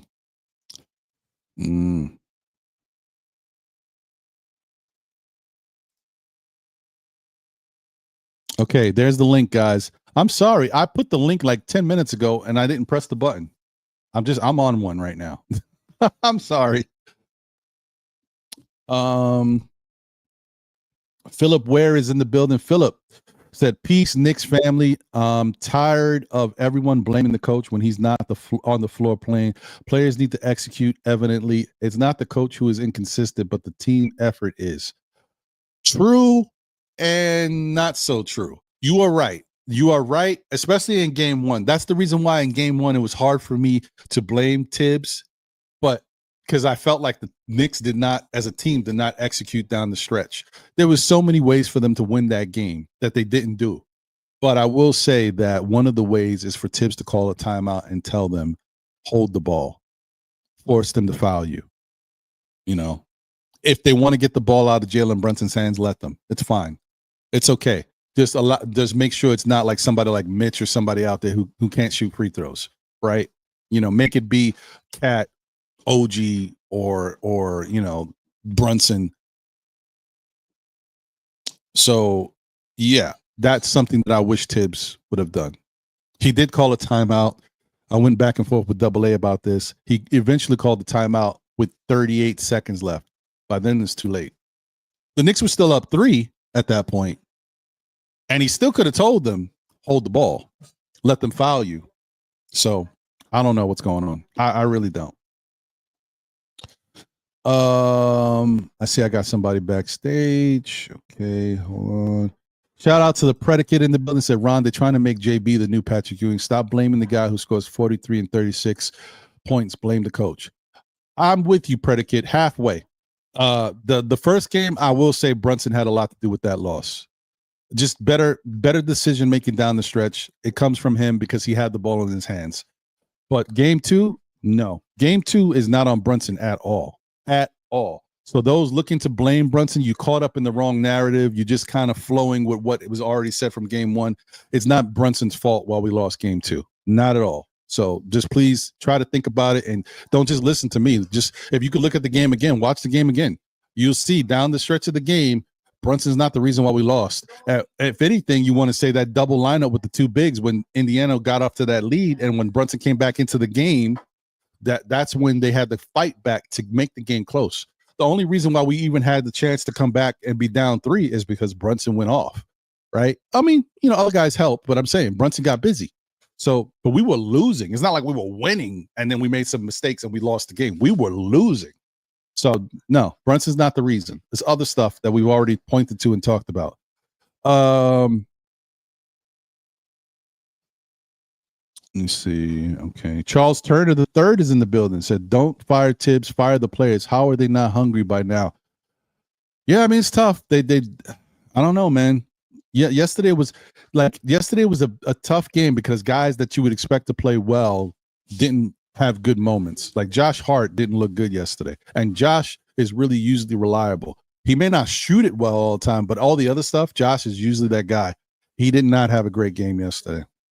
So shout out to 19 Con Man NYC 84 says salute Ron. What up, 19 Con Man? Good to see you, my guy. Let me see here. Okay. All right. Oh, let me get to this super chat from Parrish. Shout out to Parrish Duggan. Thanks for the. Oh wait, I read it already. I apologize. I guess I had already pulled it up. Apologize about that. All right, so we're good to go there. Okay.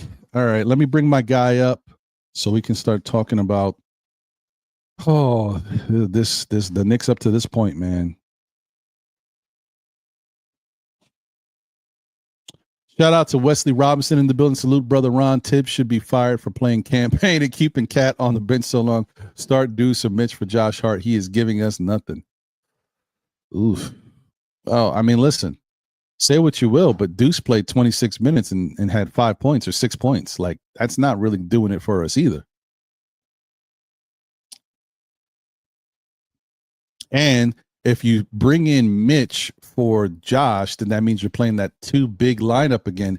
And like I said, they were getting cooked with that, guys. Listen, I know how good that 2 big lineup looks against certain teams, but once again, it did not look good against Indiana. They were cooking that, bro. Cooking it. I wish I could pull it up, man. Let me see if I could find a highlight of what they looked like when that 2 big lineup was going on. I'll see if I can find it, y'all. It was bad. Shout out to my guy, the Punisher. Elvin Santiago in the building. Said, my man Ron, my condolences, bro. Thibs trash. OG getting bodied by Siakam. Knicks defense looking cheeks and Indy putting belt to ass. Hey, bro, listen. You didn't think we was going to get past Boston. How'd that turn out? I'm not saying nothing till it's over.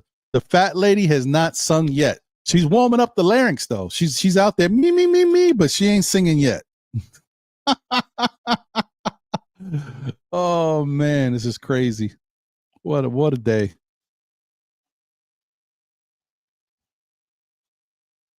Okay.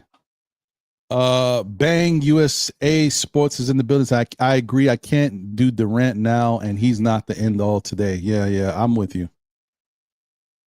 No, Don P, thank you. At least Ron have standards. I don't want somebody here just to win. I can't forget how somebody that's like, you know what I mean? That's like I don't know what's a good that's like having a girlfriend, right? And getting dumped by her because you didn't have enough to offer her. And then later, you start doing well for yourself and she wants to be back with you and you take her back. Like, what are we doing here? Nope. Smarter than your averages in the. I don't care who's on the floor. Defense. Thibs can control defense. I'm with you. Jabroni Z is in the building. What has KD done in Phoenix? And y'all want another max player who plays no defense? Okay. All right. Now that's it. Finally. I'm sorry, guys. I mean, wait, one more. I'm sorry. There's just so much. The chat is lit today. No lie. Josh Smooth is in the building. Thibs don't add the rotation. Pacers have a 10-man rotation. He doesn't add to the rotation. That's a fact. You ain't lying, Josh. Yeah, he needs to do more. Shout out to Big Lou. Thank you for the super chat once again. He says it is now time to play Mitch Rob in the starting lineup. Hart to the bench. I might do that because the good thing about Josh Hart is we've talked about, if you know Josh Hart, you know after he has a bad game, he comes back and has a really good game. I expect him to play great on Sunday, but if they got to put him on the bench, you put him on the bench. But wait, what? I didn't even read that right. I'm bugging once again. That's the same thing I don't want. I'm sorry, Big Lou. I don't want Mitchell Robinson in the starting lineup along with Cat. I don't want them both playing at the same time. Not against Indiana. Sorry. If you want to say, you want to play Mitch with Precious at times, or you want Precious to play with Cat, fine. I don't want Mitch and Cat to play at the same time. Unless Mitch figures out a better way to play defense, because he's so caught up in his style, which is fine. The only problem is it doesn't work when you got Cat out there at the same time and Indiana's running that motion offense, because Mitch thinks he's got to be somewhere. The offense is moving around and he really needs to be on the perimeter because he's better at guarding that than Cat is at the moment. It's a bad look right now. It's a bad look. Oh boy, what can we do, guys? What can we do? We got to figure it out.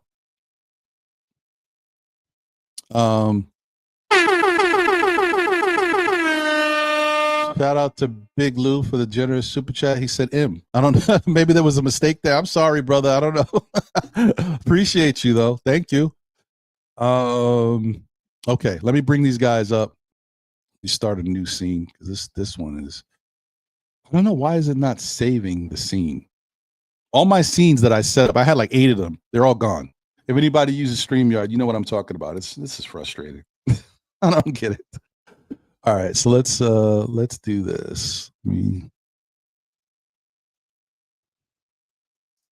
move this around.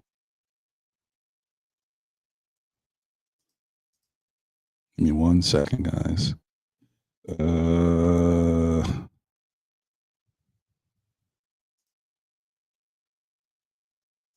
Okay, here we go.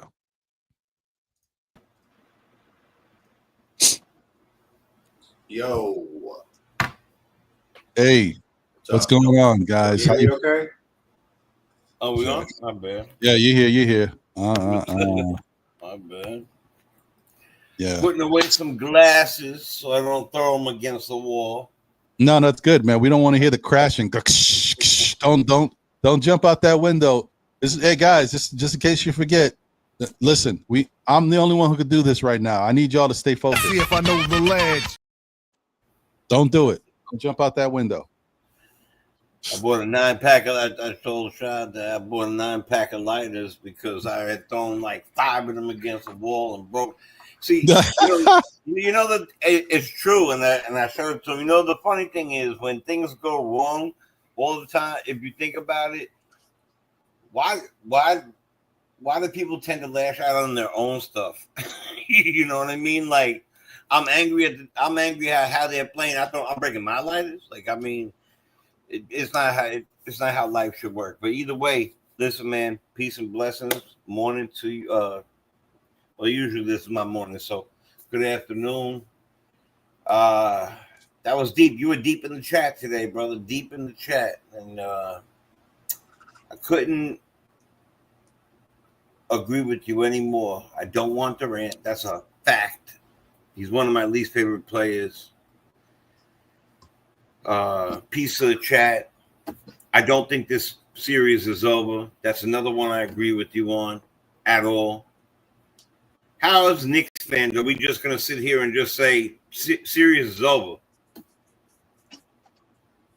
I mean, yeah, look, there's facts, there's eye tests, there's all that stuff. Yeah, and we're looking whatever. But let's not forget 2 things. One, we were up in that series and we gave up in the first game, and we gave it up. We controlled the entire game.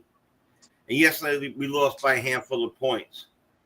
Didn't we do the same thing to Boston in the first 2 games and then win that series? So we being down 0-2 is not the end of the world. This Chicken Little, the sky falling thing is not for, you know, it's not for me. And I'm gonna ask one real quick question and pass off, and then you can start whatever you want to do. Is I'm saying this: if you told me that to get to the ECF, which is what we talked about all year, I especially talked about it with Divine and Shot all year. Yeah, I would have been happy, but that's not true. Because once you get there, I would have been very happy. I would have signed up for it in a heartbeat. You said, wait. We don't know. We just got a new team. They just put together, and you're going to bring me to the ECF this year? We ain't been there in 25 years. Where's the paper? Give it to me. I'm signing. But then there's the human nature side that says we made it to ECF. The finals is in reach. It's right there. I need more. Exactly. Which is human nature. And then so it's hard to be excited right this very second because the promised land is right in front of us. So I can see both sides of the coin. But right now, right now, like that first game, that I don't know what that was the change of tempo. We had our foot in their backside the entire game, and the change of tempo of where we are to this moment. If we play like we played for 46 minutes of the first game, why can't we win this series? So.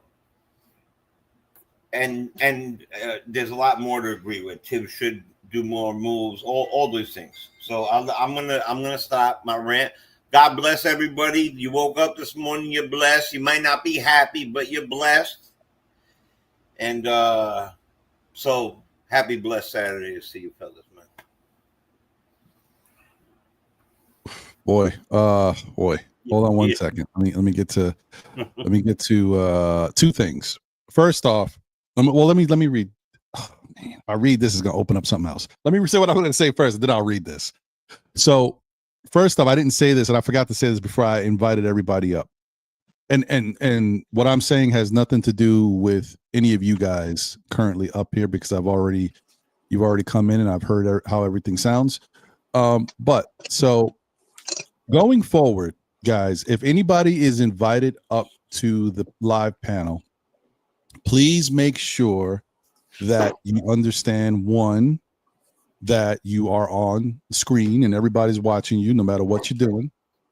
Two, please make sure that your sound is good and that your camera is good if you're going to turn the camera on, which I would prefer because we're on a live panel.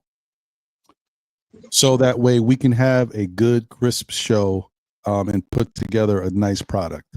I say this because, I think it was the last show or the show before last, whatever. Either way, it wasn't that great. It had a lot of audio issues. I tend to watch shows back. Sometimes I watch shows back twice, like once, and then I watch it again because there's stuff I missed. The chat be going. I'm so busy with everything going on. I like to read what people wrote. So I'm like, oh man, I can't believe I missed that. Or so I know going forward. And I watched the show back and I was really disappointed because there was some points the sound quality was terrible. I was like, you could barely hear me I was like, oh man, this is horrible. I don't want that to happen again. So yeah, if your camera ain't straight, if your sound quality ain't straight, and if you're not doing what needs to be done to be a part of the live show, I'm just going to not ask you to come up. Or if you're up, I'm going to just drop you down and tell you, listen, get your stuff right. And as soon as you get it right, you can come back. But until then, we got to move a certain way.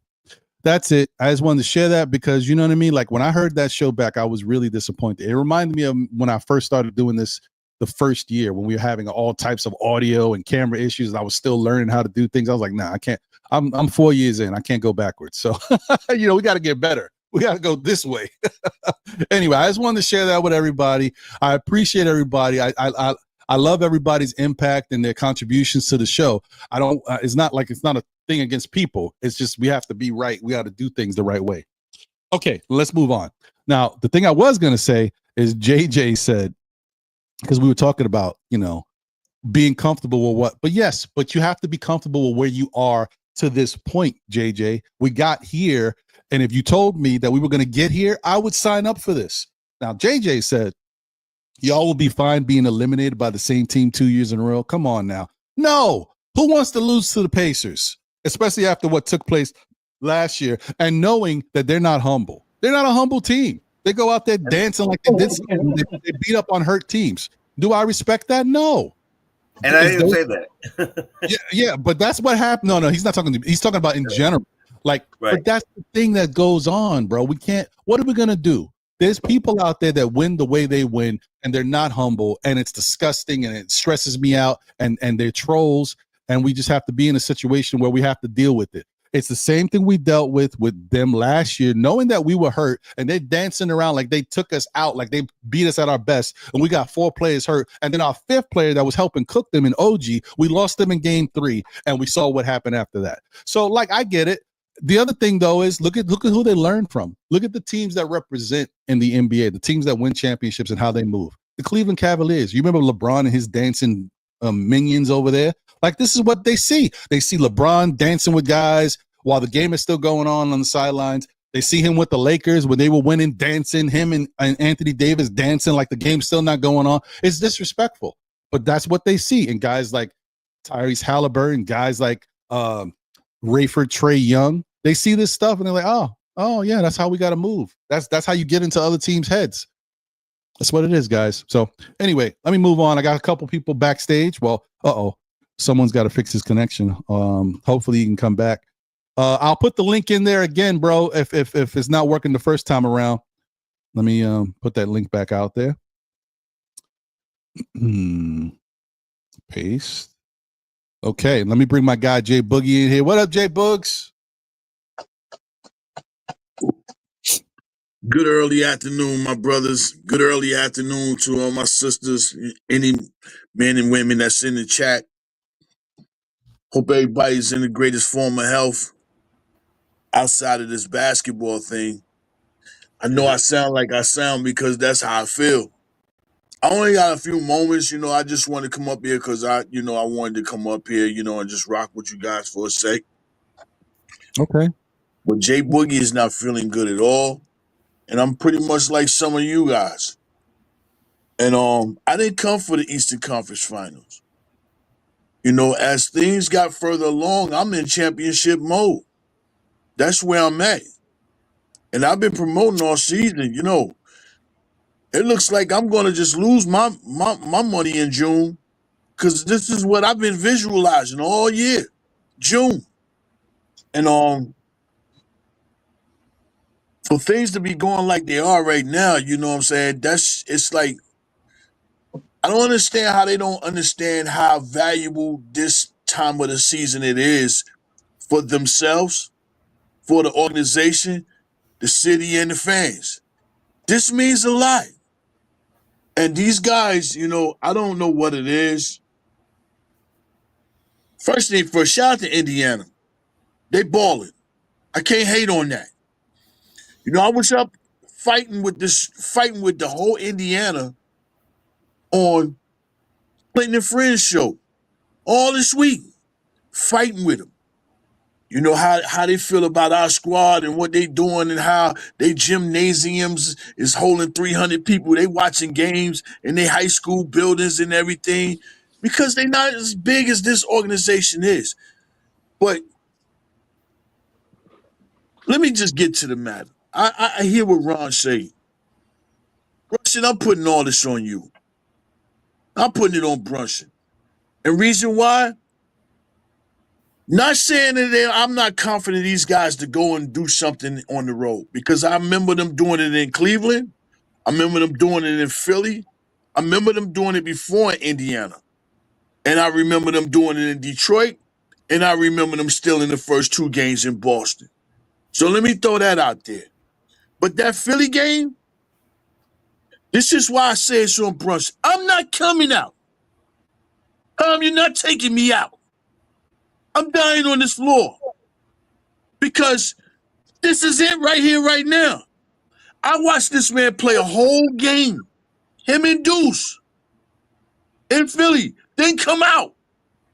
So I know you got it in you. But this game right here means more than anything. It means more than tomorrow. It means more than game 3, game 4, game 5, anything. Game 2, I'm not coming out this game. I don't care what happens. What happens? Unless they got to drag me into the locker room is a major injury. Don't take me out. Because I don't care about the clutch reward no more. I don't care about you being clutch in the 4th. Sometimes the 4th is in the 3rd. Sometimes the 4th is in the 2nd. So when you take me out that game, thinking we're going to get the same 10-0 run as before, another lost moment. No, I'm not coming out this game right now. This is very crucial time. I have to be on the floor, fight it out, thug it out, whatever you got to do. I'm used to them beating me up. I'm used to them switching guys. I got it in me. I'm not coming out this game. Come out this game and see this dude come up and down when we got a good momentum. He track stars up the floor and just slides on the ground out of bounds like he Ricky Henderson or something. Y'all know who I'm talking about. I ain't got to be on the Cam court to say I'm talking about Cam. I'm really highly upset about last night, but we have to break it down in 3-game situations to get to 7. Somehow, some way, we got to win 3 games. But this game 3 is real important. If we can get this game 3, the pressure's going to be on Indiana. They're going to have to do what they had to do in game 4. But game 3 is really means a lot because I see us winning. I see us having a chance to win the series, winning game 3, but not winning game 3, and we lose game 3. We're not winning 4 straight. I'm just honest with me. I don't know about nobody else, and I'm not here to downgrade anybody that feel like, yo, we can win 4 straight. We're not going to, me, Jake Boogie, personally, I feel like we're not going to win 4 straight games if we lose game 3. We're not going, they're that good of a team. They're that good coaching of a team. They have a championship, you know what I'm saying, credentials over there. And they use their whole roster by any means. Yo, you ain't played the series. I hope you got your jersey on up under your warm-up. You're not just wearing a warm-up today. I'm checking you in. Them guys is ready to go in whenever their name is called. And last night, you went 11 strong. 11 strong, man. But then, like I said, I'm hurt because I'm not into the Eastern Conference Final. I'm not okay with getting here and we lost and say we went further than we did last year. I'm not on that type time. I want championship because we deserve that. All the energy, the effort, the equipment buying, the jersey buying, the hat buying, the ticket buying. Then look at the tickets. The Hulk Hogan season was almost $900. The Hulk Hogan seats. A lot of people don't know what that is. That's when you sitting almost looking like you on the cyclone, get ready to go straight down. That's on top of the nosebleed. On top of it. You know, everything we spending and we putting in this thing, we don't deserve this. We deserve championship. We deserve that. At least protect home court. We can't be beat, but this, we got all type. You got Mary J coming out. You got Busta Rhymes coming out. You got Jada Kids coming out. You got all these dudes coming out performing and all. Matter of fact, you got all these jujus in this building. All of a sudden, they want to be around. No, I ain't with that neither. I told somebody last night, you can feel how you want to feel. I'm getting ready to do a song when 50 said, yo, know how to rob? I'm getting ready to do a song called Know How to Fan.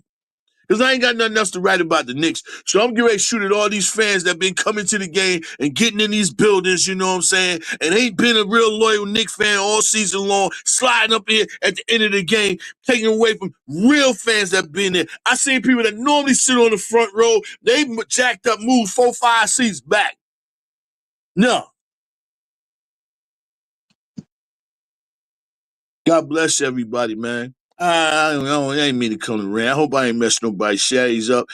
But last night was a crucial L, a crucial loss as far as this orange and blue and what we expected. We want championship. That's what we want. I didn't come here for the ECF. No offense to anybody that watch wrestling. You know, I used to watch that, but ECF sounds like wrestling. The Eastern Conference Finals. I need June. June. That's the only thing that matters to me. Great words of Kobe. May he continue on watching down upon us in the heavens. I don't care about the regular season award. Give me the award that comes in June. That's the most important award. It's two of them. It's two of them. The trophy and the MVP. Those are the only two awards that New York needs to be celebrating or looking for. Anything else, it don't matter. It don't matter. Wasted moments. Shout out to Mitch. He gave us 16 straight minutes, man. Shout out to Mitch doing what he's doing. He poured his heart and soul out, you know. Hey, and he's going to be in a position where I think he can opt out, right? He got one more year or he can opt out? Yeah. I think he might be able to opt out. I got to double check that. He might be able to. I think he can. And look, God knows. He's doing what he's doing. God knows. The suitors are coming. You only have to see what you can get for him. They coming anyway. They see what he's doing. You can't see. That's the problem with the big man. And sometimes they look good, but this is the problem with the big man. When you put the double big man in there, Mitch is not used to somebody screening him. So that's why he's lost. He's being screened so they can get the Towns. I don't know if people been watching and peeping that. He's used to people screening so he can be the person that they trying to attack. He can play that role, but he can't play the role when he's being screened. And his man, he got to slide off and go check the man who's not who doesn't have the mismatch. That's the problem with the bigs. When you play the big, him and Towns, that's the only problem about it. But shout out to Mitch doing what he's doing, pouring his heart and soul, man. You know, shout out to him, man.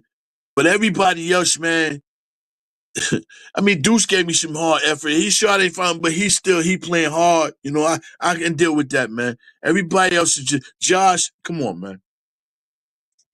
I don't know what's going on, but I'm gonna go ahead and pass off. No, it's cool. Nick Yak, who you talking about? Who did I say sucked? Say it. I'll give you a minute to put it in the chat. Knicks are down 0-2. I'm not in the mood. So who did I say that sucked? Let me know so I can address it. Because if you're gonna say it, better make sure you got your backup. Give me, because you're the type that you come up with a lot of stats and stuff, and so you think you have a good idea. So I'm expecting you to come with some facts. So let me know who it is that you say that. Why would I say that Mitch sucked? When did I ever say that Mitch sucked? Dude, you're here every day that I have a show. Every Saturday and every Monday. Not every Monday, but every Saturday, you're definitely here. When have I ever said that Mitch sucked? I have said it multiple times. Mitch can't stay healthy. It's been 6 years. This is this might be knocking on wood. This might be the longest I've seen, him stay. I don't even want to say his name now. I'm like, you know what I mean? Like, you know what I mean? So come on, man. That's what I'm talking about. I said, is it smart to continue to put your eggs in this basket of a person who hasn't been reliable to be out there? It's not about how he plays. I never talked about him playing. Am I not the one who said, guys, you know how this is wrong? Because you've heard me say this all the time. And I've said it so that now you can point to it like, oh, you know what? Ron does say that. Didn't I say that I always was like, man, we need more from him. Until I saw him play in the Cleveland series. That's when I was like, oh, now I see what Mitch is about. I've said this so many times. So it's incorrect, bro. I don't kill Mitch. I don't talk about Mitch. I say Mitch can't stay healthy. I don't kill him for what he does. I've even said already in this game, he was playing great, except he was lost in that 2 big man set, but he was playing great. And all the offensive rebounds, all the second chance opportunities. I say nothing negative about how he was playing when he was doing his thing by himself. When they put him together with Cat, that's when it became a problem. And I was like, I don't like it against this team. I don't like it. And hold on. Before I get to the rest of you guys, I know you're waiting to speak. I apologize. But I got a couple super chats, and I got a little. I still can't find, and I'm gonna keep looking while y'all talking. I'm gonna keep looking for some highlight stuff to point to what I've been saying, because when y'all don't see it, y'all don't believe it. Shout out to Big Lou. That M that he was putting out that he was trying to say was Mike Malone is knocking at the door. Listen, you might be right, and quite frankly, Mike Malone is a Tom Thibodeau type coach. He is a little bit more flexible than Tom Thibodeau, so he might be the best of both worlds for this Knicks team, for the management, if that's what they want. I don't want it to happen this way, but it definitely could happen, because Mike Malone is very Tom Thibodeau like, but he's a little bit more flexible. So I don't know, guys. We'll see. Thank you for the super chat, Big Lou. Thank you to NYC B-Ball 08. He said, I'm with Jay. I don't think it's over. Knicks about to make history. I hope you're right, bro. I'm with you. We need some history. We already are part of history from game one. Damn it. I hate saying that, but it's true. Let's see what we can do. Shout out to Paris Douglas. Said we really need off-ball playmakers for others. That's fair. That's a good point. I mean, like I said before, this team is not where it needs to be, and we are playing with a roster that is behind everybody else. We are relying on our starters with the bench that's basically giving us nothing, especially in this series. Our bench is giving us nada. Deuce might be helping out a little bit, but all the good defense that Deuce was doing was mainly in the Boston series. This Indiana series, things are a little different. So if he's not giving us that same level of defense, and then offensively, he's giving us like 5 or 6 points, like, what are we doing here? Sorry. And we're not playing anybody else. And then campaign, I don't even want to talk about it no more. I'm done. Shout out to Paris Doug. He said Brunson 36-11. Sorry, that's maxing out. Yeah, I don't see the problem here, guys. I understand all the mistakes Brunson made in that first game, even though he dropped 43 points. Shout out to him. He was cooking, but he made some terrible mistakes judgment-wise down the stretch and bad turnovers. So I'm going to say he had a lot to do with that loss. But I'm also going to say, as much as he had a lot to do with that first game, in this second game, he didn't do anything that made me think he was the reason why we lost. If anything, when we lost the game, it's because when he was on the bench and they were cooking that two-man lineup, they got off to a lead. Whatever. Okay. So let me just put this video up real quick. I know Shad, D-Rex, you guys have been waiting. I know Artman, I appreciate you. Good to see you, my guy. I know you want to speak. Just give me a second, man. Let me put this video up real quick so y'all can see. This is just one play. All right. But this is not what I wanted to show you guys. I'm still looking for that. I'll find it. I hope. Somebody had to post it. Okay, let me share a screen. This is not even the two-man lineup. This is just show you how Indiana was cooking us. This is what we got to fix. Okay, here we go. I mean, look at this.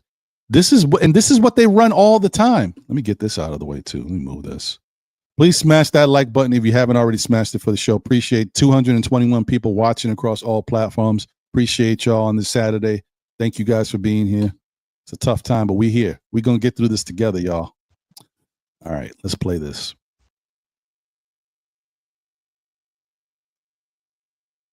Look at what's his face? McConnell. The dribble. Look how he moves past. Look at the switching. Okay. Look everybody moving. Look at that. Hold on 1 second. Let's slow this down a little bit, right? Cat is right there on McConnell. And look, let's go back a little bit. Okay, first McCall. That wasn't Cat's fault though. No, not that. But look at Cat here, right? Look at McConnell. All right. Now what all Cat did there is the show. And the Knicks were doing that a whole bunch last night. Brunson was doing it a bunch. He was just faking like he was going to guard the man and then switching. They were trying. I guess that was their style of trying to throw Indiana off, and it wasn't really working. All right. So McConnell's driving to the lane. What? What happened? That's ridiculous. Why would you even think that would work? Well, that's what they was doing, bro. All right. So he's driving to the lane, right? He's getting in the middle. Boom. Mitch is right there. Now let's see what we got going on here. Right here. Campaign is in no man's land. Campaign's over there in front of Pascal. You got Deuce.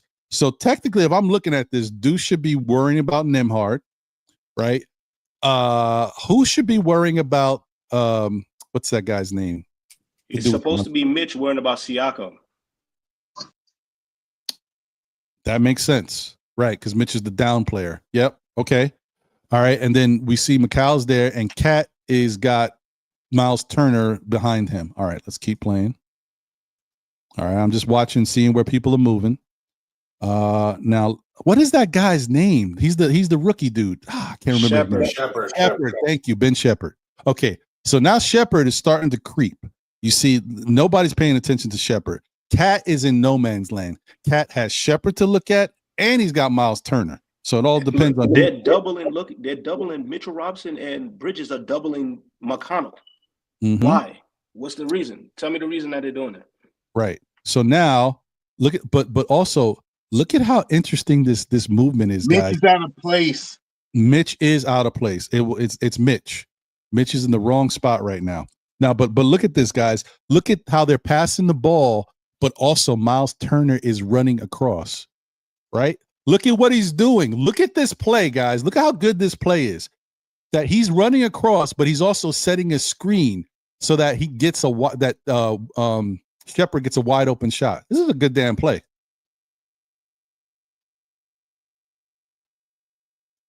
And Cat still kind of made a good contest, even with that bad play. But see, that's why I said, like, I like to watch this stuff because I'm gonna blame who it's on. And even though Mitch played great for most of this night, look at this one. All right, let's let me go back over here. Hold on. All right, so McCall is on. It's that high pick and roll, man. They was doing it in Boston too. To leave Cat out there on the island, man. He's good sometimes. Sometimes that defense, he gets. I don't want to say confused, but he decides he wants to go drop, and then he decides he wants to step up, and then he gets beat. Yeah, right. Just from my understanding, isn't Mitch too far back here? Right. I was just going to tell you. Yes, so, he is. He's remember, really now, far back. This is the two-man lineup, guys, that I said was getting cooked. This is the they were getting cooked, man. Brunson is on the bench. So this is the two-man lineup, and it's easy to point to Cat and say he's the problem. He was lost at times in this too. But here, once again, it's the guy who should know better. It's Mitch. Because look at who has the ball. Look, Turner is setting a screen for him so that McConnell could shoot if he wanted to, but he doesn't want to shoot that. Cat is right there. Deuce is with his guy, and Campaign, even though he's given Shepard a lot of space, he's somewhat in his area. Mitch, for a big man, is too far away from the hottest guy on the court right now. Let's play it. Look, just a little dribble. Mitch is okay. He's watching. He's like, okay, okay. Look. Mitch's idea is I'm the big man. I'm used to playing down low and securing the paint. Now he's stuck.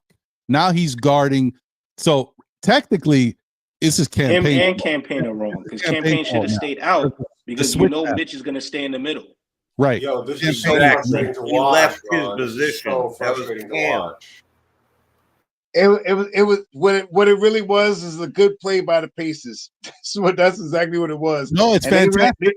They ran this play a couple of times against the Knicks going down the stretch, man. In the last two games, man, this off the top pick and roll, high pick and roll, almost something similar to what Boston do, but they just relentless with it, man. I thought Boston was relentless with it with White and with White and their shooters, but these guys are just relentless, man. The most office is incredible, bro. Yeah, man, they may shoot 4 or 5 3-pointers a piece, but their percentage wise is so high, man. 2 for 3, 2 for 5, 3 for 5. You know, their percentages is so incredible, man. I'm looking at the numbers. It's just incredible how they shooting this basketball and how they making it. And anyway, I didn't want to just stop your flow, man. No. I mean, even if that is the case, right? If OG's out there instead of Campaign, none of that happens. Yeah, Because I mean, OG it's a couple of things OG pushes Mitch into the paint, just like he did Cat. He pushes him in, like, yo, bro, stay right there. And another way they could defeat that thing is by putting Mitch on It's Raining Men. What's his name? Yeah, Miles Turner, and that's it. Miles, And Miles let Turner, you know what I mean? Cat, You know what I mean? let He could put Cat, he could play him more on him. You know what I I mean? tell people, Instead of no matter having what and anybody says let him about play Siakam. Yeah. Shad, no matter what anybody says about Siakam, bro, or whatever they say about Cat, if you look at all the times that Cat actually guarded Siakam, it was a problem for Siakam. No matter how anybody says it, Right. even that foul that they called where Siakam hit the jump shot and said Cat fouled him, Cat did not foul him. He didn't step on Cat's foot. He didn't in the second quarter. And then Thibs took Cat out after that situation at like a minute after he took him out because he felt like as if like Siakam was about to go on a run. That was the end of the Knicks. The Knicks lost that game in the second quarter because Cat went on a 10-0 run by himself with no one could stop him by himself. And what do they do? Like as if it's like I think I consider it template coaching, like I always say. It's template because it's like at certain points in the game, like if it's like 4 minutes left in the second quarter, he goes, okay, Cat should come out. Even if I score 10 points in even a if he's row, you doing can't good take or me out. not. Yeah. There's no reason to he come does out. that. It doesn't matter. It Yeah, he doesn't does matter. that. Why would you take me out and I just score 10 points? And then you bring me back at the Yeah, end he of the does quarter that. with 20 seconds left. And you're like, yo, bro, go do something. How? I'm gonna do it. Tell me. You just took everything I had out of me. And now I'm gonna go sit down and watch the game. That's why OG, if you look in the first game, he was actually bad. Because they scored 8 consecutive points when Brunson went out the game in the fourth quarter, and then they took him out to rest him for the time frame until the end of the fourth. I just scored 8 points. Why would you take me out of the game? We went up 14. Why would you switch? There's no reason. No, because he wanted Brunson in the game with the final 5 minutes. The final 5 minutes is clutch time only if we're in a clutch situation. If we're up by 14, that's not clutch time. That's up by 14. That's just protecting the lead. Protecting the lead literally with 2 minutes and 41 seconds left. I don't understand. How do you lose a 14-point lead if you have Brunson on the floor that is supposed to be the captain that knows exactly what to do in that possession? There were technically 7 possessions left in the game. 7. If you really look at it based on 24-second shot clock, them trying to run fast, even if Brunson holds the ball every single possession for 24 seconds long and throws it up in the air and let them catch it and then they run and do whatever they got to do. 2 of those possessions you play defense, the game is over. Even if they had 7 possessions straight, 2 of those possessions, the game is done. Even if we win by 5, I don't even care. But like I said, it's just based on it's Thibs. I'm not saying Thibs is the problem because, like you said, the players are on the floor. You could only tell somebody but so much. I could only tell my kids to wear a seatbelt when they drive. Do you understand what I'm saying to you? When they get in the car and they do something different and something happens, what can I do? You know, man, all I gotta hope is that while I'm there, I say, yo, bro, remember to do this. If you don't do it, all I gotta do is live with the result of what you do. And he can't keep calling timeouts, obviously. But what are you gonna do? Fair. But in this case, I do feel like Thibs has to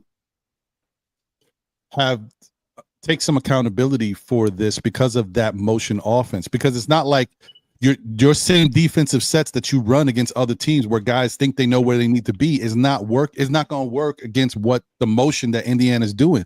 Like the confusing part here, shout out to David Smith. He says, when in doubt, always blame Cat. Knick fans love it, and so does the media.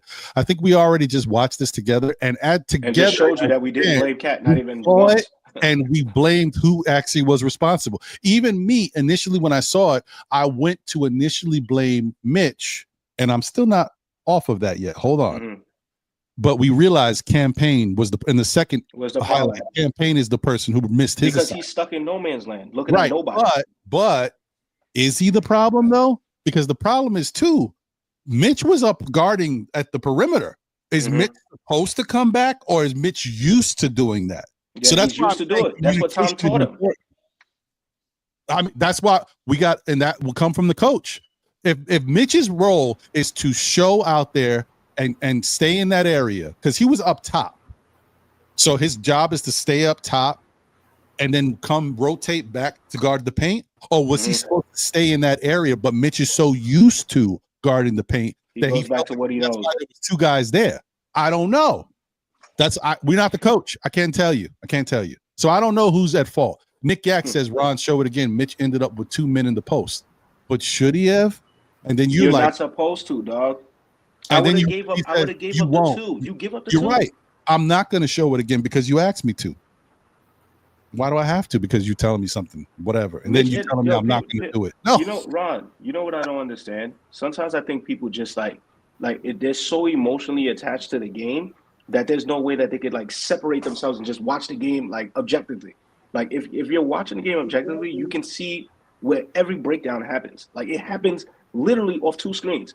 Like to beat the Knicks, you just got to set 2 screens. If you set 2 screens, it's like everybody forgets. Like even OG's supposed to be the defensive player of the year type that we have.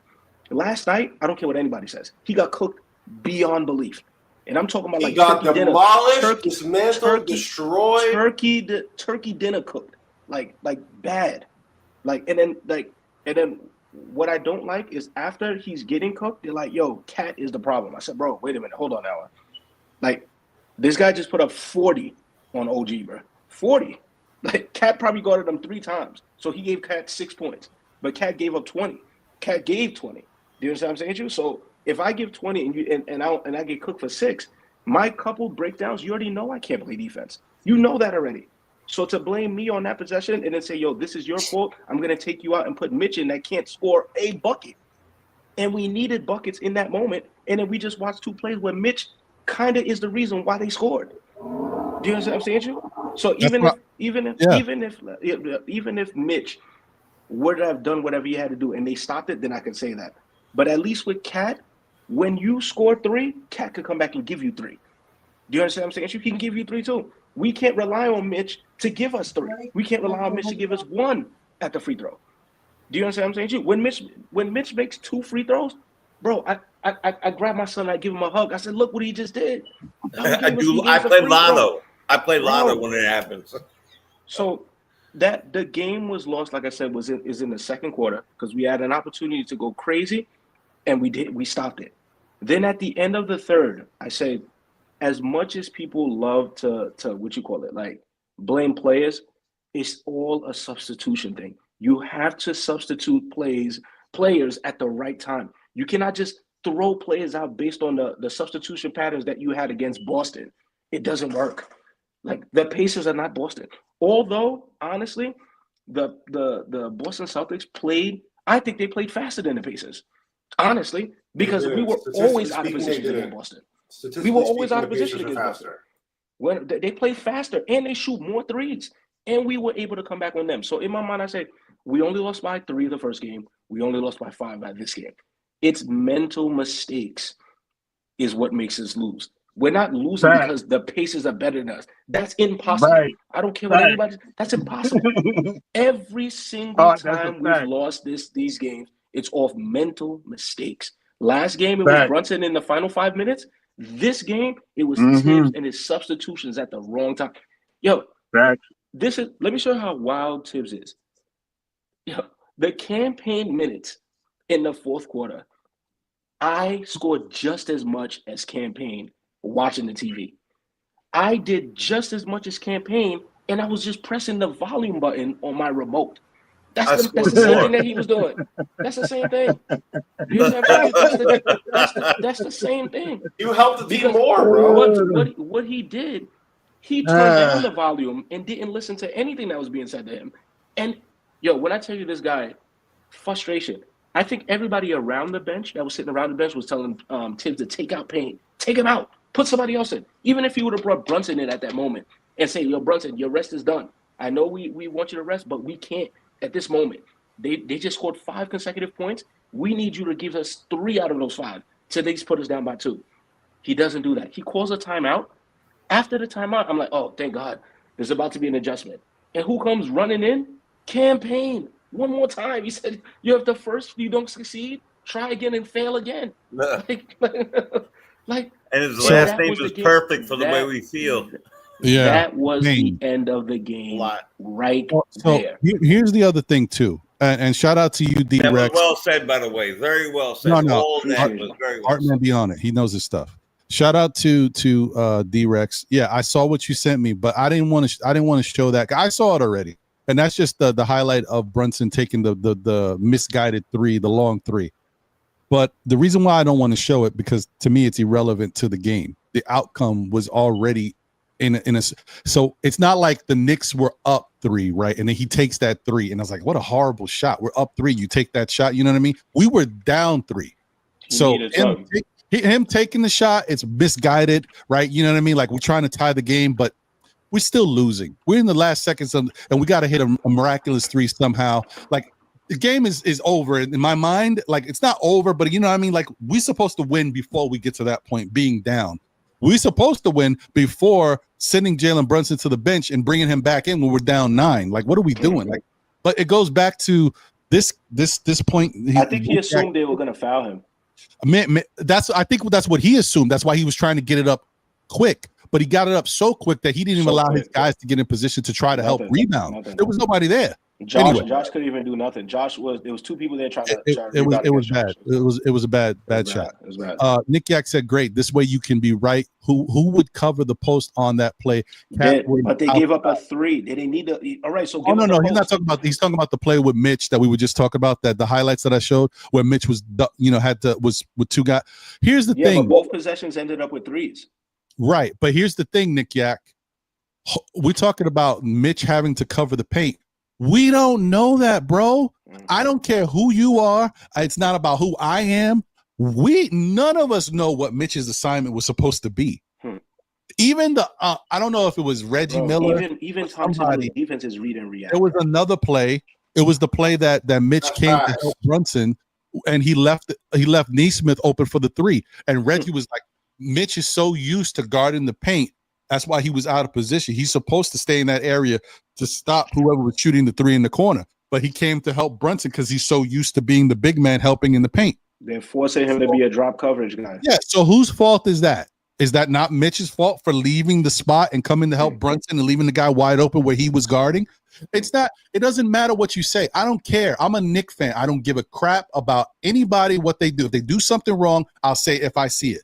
The highlights that I just put up was important for us to watch together. And as I'm watching it, initially I said, that looks like it's Mitch's fault. But as we kept watching it, we all talked about it together. I'm like, you guys, you might be right. It could be Campaign's fault. But in back of my mind, I'm still thinking, was Mitch supposed to do that? And then you just said, well, he had a double down there. Who else is going to guard it? But think about who was down there in the paint. TJ McConnell. And the guy who was cutting was freaking Ben Shepherd. These guys are like 6'3", 6'4". You telling me Mitch had to come help? Come on, man. We don't even know what this assignment was. Like you can't just say something not knowing anything. We are not the coach. I'm not the coach either, but I'm not just gonna say because I'm not the coach that I know what happened. I don't know, and you don't know either. I'm just telling you it looked bad. And throughout, that was just 2 plays. One of them was not in the sequence, but that last play that we showed, that was a part of the 2-man game. But the Indiana went up 9. That's just one play where they scored 3 points. They were cooking us in that time. They scored 2 of them like that. The same way. Yeah, bang, bang. No, I'm trying to side with you, Ron. I hear you. I hear you, but I think the first play wasn't when I don't think Mitch and Cat were out there at the same time, were they? Yes, they were. Yeah, they were there. The whole takeaway of this game is that they cooked the double big lineup. The double big lineup wasn't the magical silver bullet this game that we wanted it to be. We wanted that. It didn't work out. But like I said, it only works. Oh yeah. So this was both part of that. Yeah. So this is 2 plays. The double big lineup can't work if Cam is there. It can't work. There's no such thing that's going to work like that. The reason why, if you look, Knicks go on runs when Brunson sits is because you put Cat and you no longer make Cat the first point of defense in the paint. You now have OG in there. You have Deuce who could play perimeter defense. You can play OG plays perimeter defense. Bridges plays perimeter defense. So now anybody that if they get past him, then Mitch is waiting for them. But if Mitch has to come up, it's over, period. There's nothing else that can be done. There's no second line of defense. Cat's not going to get there to block them. Nothing. Because whoever Cat is guarding is on the perimeter as well. So if you think Cat is going to come from the perimeter and come slide out, that's why Turner makes the matchup so problematic because he stays on the 3. He doesn't post anybody up. There's no clogging of the paint with the Pacers. There's no clogging. So now whatever you're doing, you have to come out of position to come do it. And the minute you leave, they're passing it to your man. The minute you even turn your eye, They're hitting it Turner. Look at last night how Turner hit that 3 when we were making a comeback. Mitch went to go look the other direction, and Turner cut right to this corner. And then what did they do? Wide open. No matter how tall, Mitch could have been 10 feet tall. There's nothing he could have done. Nothing.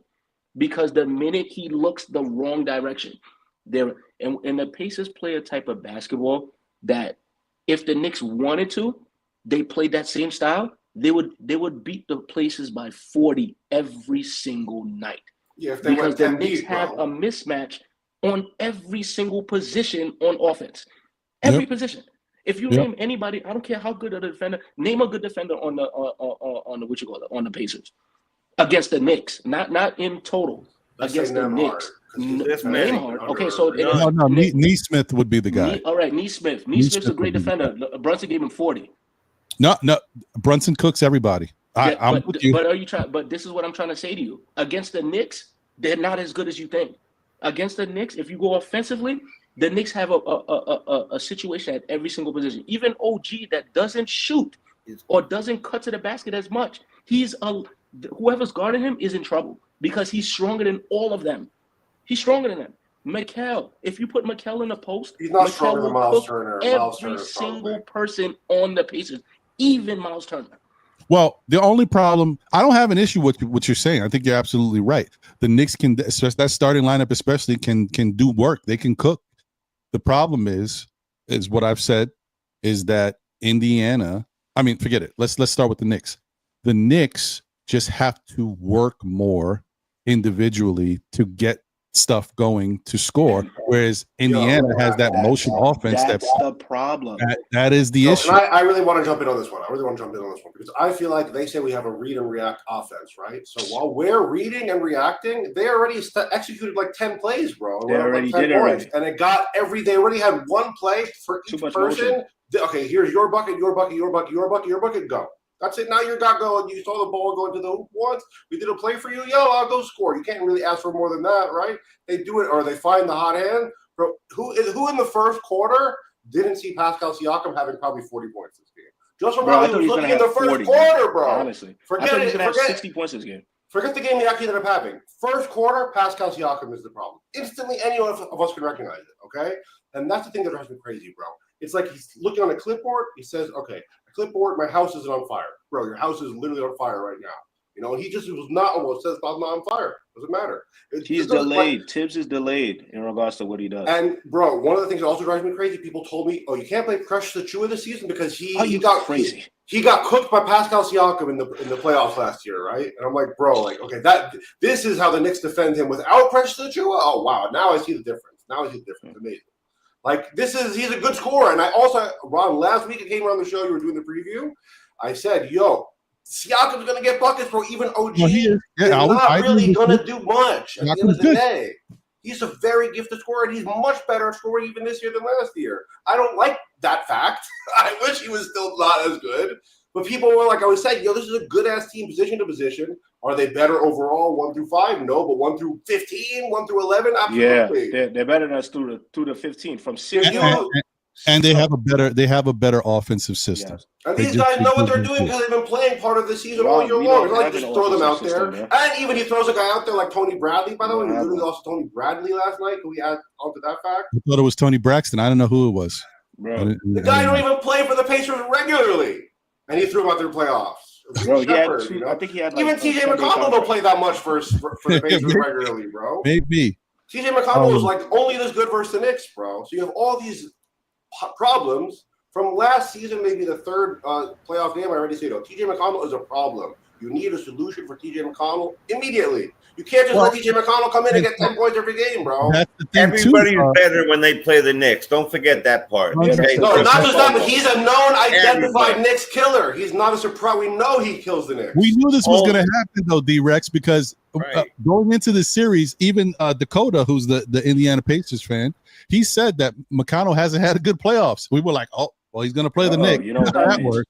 That means he's been marinating. He waits. Evidence. So what, we don't wait for him to come in and get 10 points every game, and we don't try any, even Precious, like the people thought Carlisle was saying Precious is like to confuse Thibs or something. It's because he's only played good versus the Pacers. He's been a factor in the playoffs. He's been a factor when Precious started against the Pacers, Cat dropped 40, bro. Josh Hart dropped 30 on the Pacers with Precious Achiuwa in the starting lineup. People forgot this happened. He's been a big factor. The big, when Precious go, that play with Hartenstein, right? Mm-hmm. That was against the Pacers. It was a clutch tip-in. He's been a factor. He's not just he's trying to confuse Thibs, bro. And you know what it is? People don't have they have like recency bias. Like they look at what Precious done in like the last like 10 games at the end of the season. They're like, oh, now he's no good, right? But look, I'll give you this. I don't know what the numbers are. I'll give you the numbers. He was statistically the best defender on Miles Turner last playoffs. Last year, actually. OG was injured and Hartenstein wasn't playing well against him, so it was literally only Precious. Another statistic, Ron. I don't know if you have it or you've seen it. You see when it like in a game where OG and Precious play together, they're damn near unstoppable. Like I'm talking about, no one can score. They're like plus 104 as a duo. They play right behind each other. Like they have the best chemistry amongst any defenders that the Knicks have. Like Mikal, as good as Mikal is, the reason why he's not playing that much of a good defense is because it's only his first year here. Like we can't expect these guys to become this version within a year, because the only people that's done that, I think, is the Boston Celtics. That came in together in 1 year and they had all the chemistry in the world, and boom, they won a championship. Right, he's still trying to find his lane. He's still trying to find his lane. Right Precious, now. I'm not saying that Hart is a bad defender. I'm just saying that in this series, he's not good, bro. Like there's no version of Hart that can guard anybody. Even we've been knowing this, bro. He can't do shit on Siakam. Name what does Siakam see? He doesn't even see Josh Hart on the court, bro, on either side. Yeah. Well, Josh Hart will be invisible. Part of that has to do with the size, right? Because who is he going to be guarding? Bro. He's going to be guarding Siakam, or you even going to put him on Halliburton. Halliburton's taller than him with long arms, and Halliburton's not stupid. Halliburton keeps his shots. That's why he shoots from so far. Yeah, he don't want you up on him. Yeah, so I mean, like, come on. Like, anyway, it's not for nothing. I'm sorry, Ron. No, you good. Keyshawn just beat me to it. Hart is a decent defender. He's more just of an energy guy.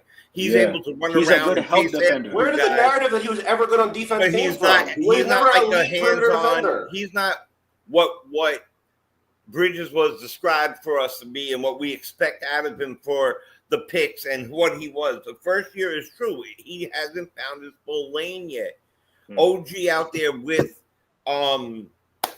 Precious, that was exactly when they weren't scoring. And I think the biggest problem right now, see, you know what I like to say all the time, right? Two things could be right at the same time. I think that you are right, and I think that you are right, and I think that this is a culmination of a horrible gumbo. It just is a culmination of a bunch of things that are going wrong at the same time. And right now, I also think when you allow a team, it happened to Boston when we did it, when you allow a team to do what they did to us, right now the coach is coaching in fear instead of coaching the right way in X's and O's. He's coaching with fear, not coaching collectively thought-wise or who should be what. Cam should have never came out of that huddle. He should never came out of the huddle. Campaign fourth quarter minutes is crazy, bro. In this game, his last name should just tell you enough. Just like that's what he's causing. That's all he's causing. Get him out of there, bro. Right? Ron, I literally came up in here last week and I said, "Yo, campaign brick 3 is going to lead into a transition 3 for the Pacers every single time." You're going to see him come in, brick a 3, brick a 2, boom. Someone grab it, boom. Ron, when he fell, hold on 1 second, because we're all hyped. I just want everybody to get theirs off. Let me finish mine, and I promise that I'm gonna be done, because I'm gonna go out with my daughter in a few. Her birthday's next week, but she's like me. She likes to celebrate for a month. Listen, I'm gonna keep it real, and I promise I do it. Look, I love to be with my kids. So listen, I think that right now the coach is coaching in fear, and the reason why I didn't raise my hand or interject anything is because you were cooking for sure. I mean, you were just killing it like that, and everybody, and Ron, you were killing it too. I think that all these things are right. There's a lot going on, man. What's going wrong here is that we forgot exactly what we did the 46 minutes of the first game. Protecting the protecting way we did, getting out to the line the way we did, the way we did on Boston, getting out on Pritchard, and then we don't need to protect the three as much with this team as we did with the last team, and we're using that method still. And so we should take a little of the bully ball from Detroit, a little bit of what we learned from Boston, and play our game. If we bully ball them, and then let them get the two, try to stop the two. We're constantly mismatching and switching off when they're getting a man, and then they're wide open for this three that they don't need to have. Play tougher. Play tougher on D. We're going to score. We can score. But I think that we're concentrating too deeply on a team that we had handily beat up until the moment where we took our foot off the gas or lost our mind or whatever we did or overthought it. Whatever it was. It wasn't just that this guy magically hit 6. It just was, but he was left open for half or more of them. We need to get back to what made us win. Okay, mandatory new rule for the Knicks. If someone starts hitting 4 threes, more than 4 threes, guard them. The end. I don't, the two big man defense, it works only on certain plays or certain teams. This is not the team for it, right? This is the team. They don't have the agility. They're not agile like the Pacers. Yeah, they're not fast. They're not fast enough. Not everything's Cat's fault. Not everything is Brunson's fault. They need to get collectively together, and Thibs needs to stop coaching fear. And that, to me, is where we're going wrong. And the rest of it, I'm just going to say, have a blessed day. I'll probably hop back on if I can. If I can't, keep cooking, man. You know, I love the show. Don't do it. I'm not going to be here forever. And don't hop back on, man. Enjoy your day, man. I'm not doing it. Have fun with your daughter. That she deserves a happy early birthday to her. You tell her Uncle Ron said happy early birthday. you know Uncle Ron, and she watched the show with me, especially on Mondays, and she saw when we were doing our thing together. So I will let her know for sure that Uncle Ron said that. So peace to everybody, man. Listen, keep your heads up. Knicks in 6. I said it. Peace. Or 7. Peace. I hear you. Or 7. Or 7. So yeah. Let me do this real quick. I said I wasn't gonna do it, but then you say stuff, and you make me have to do it on your behalf.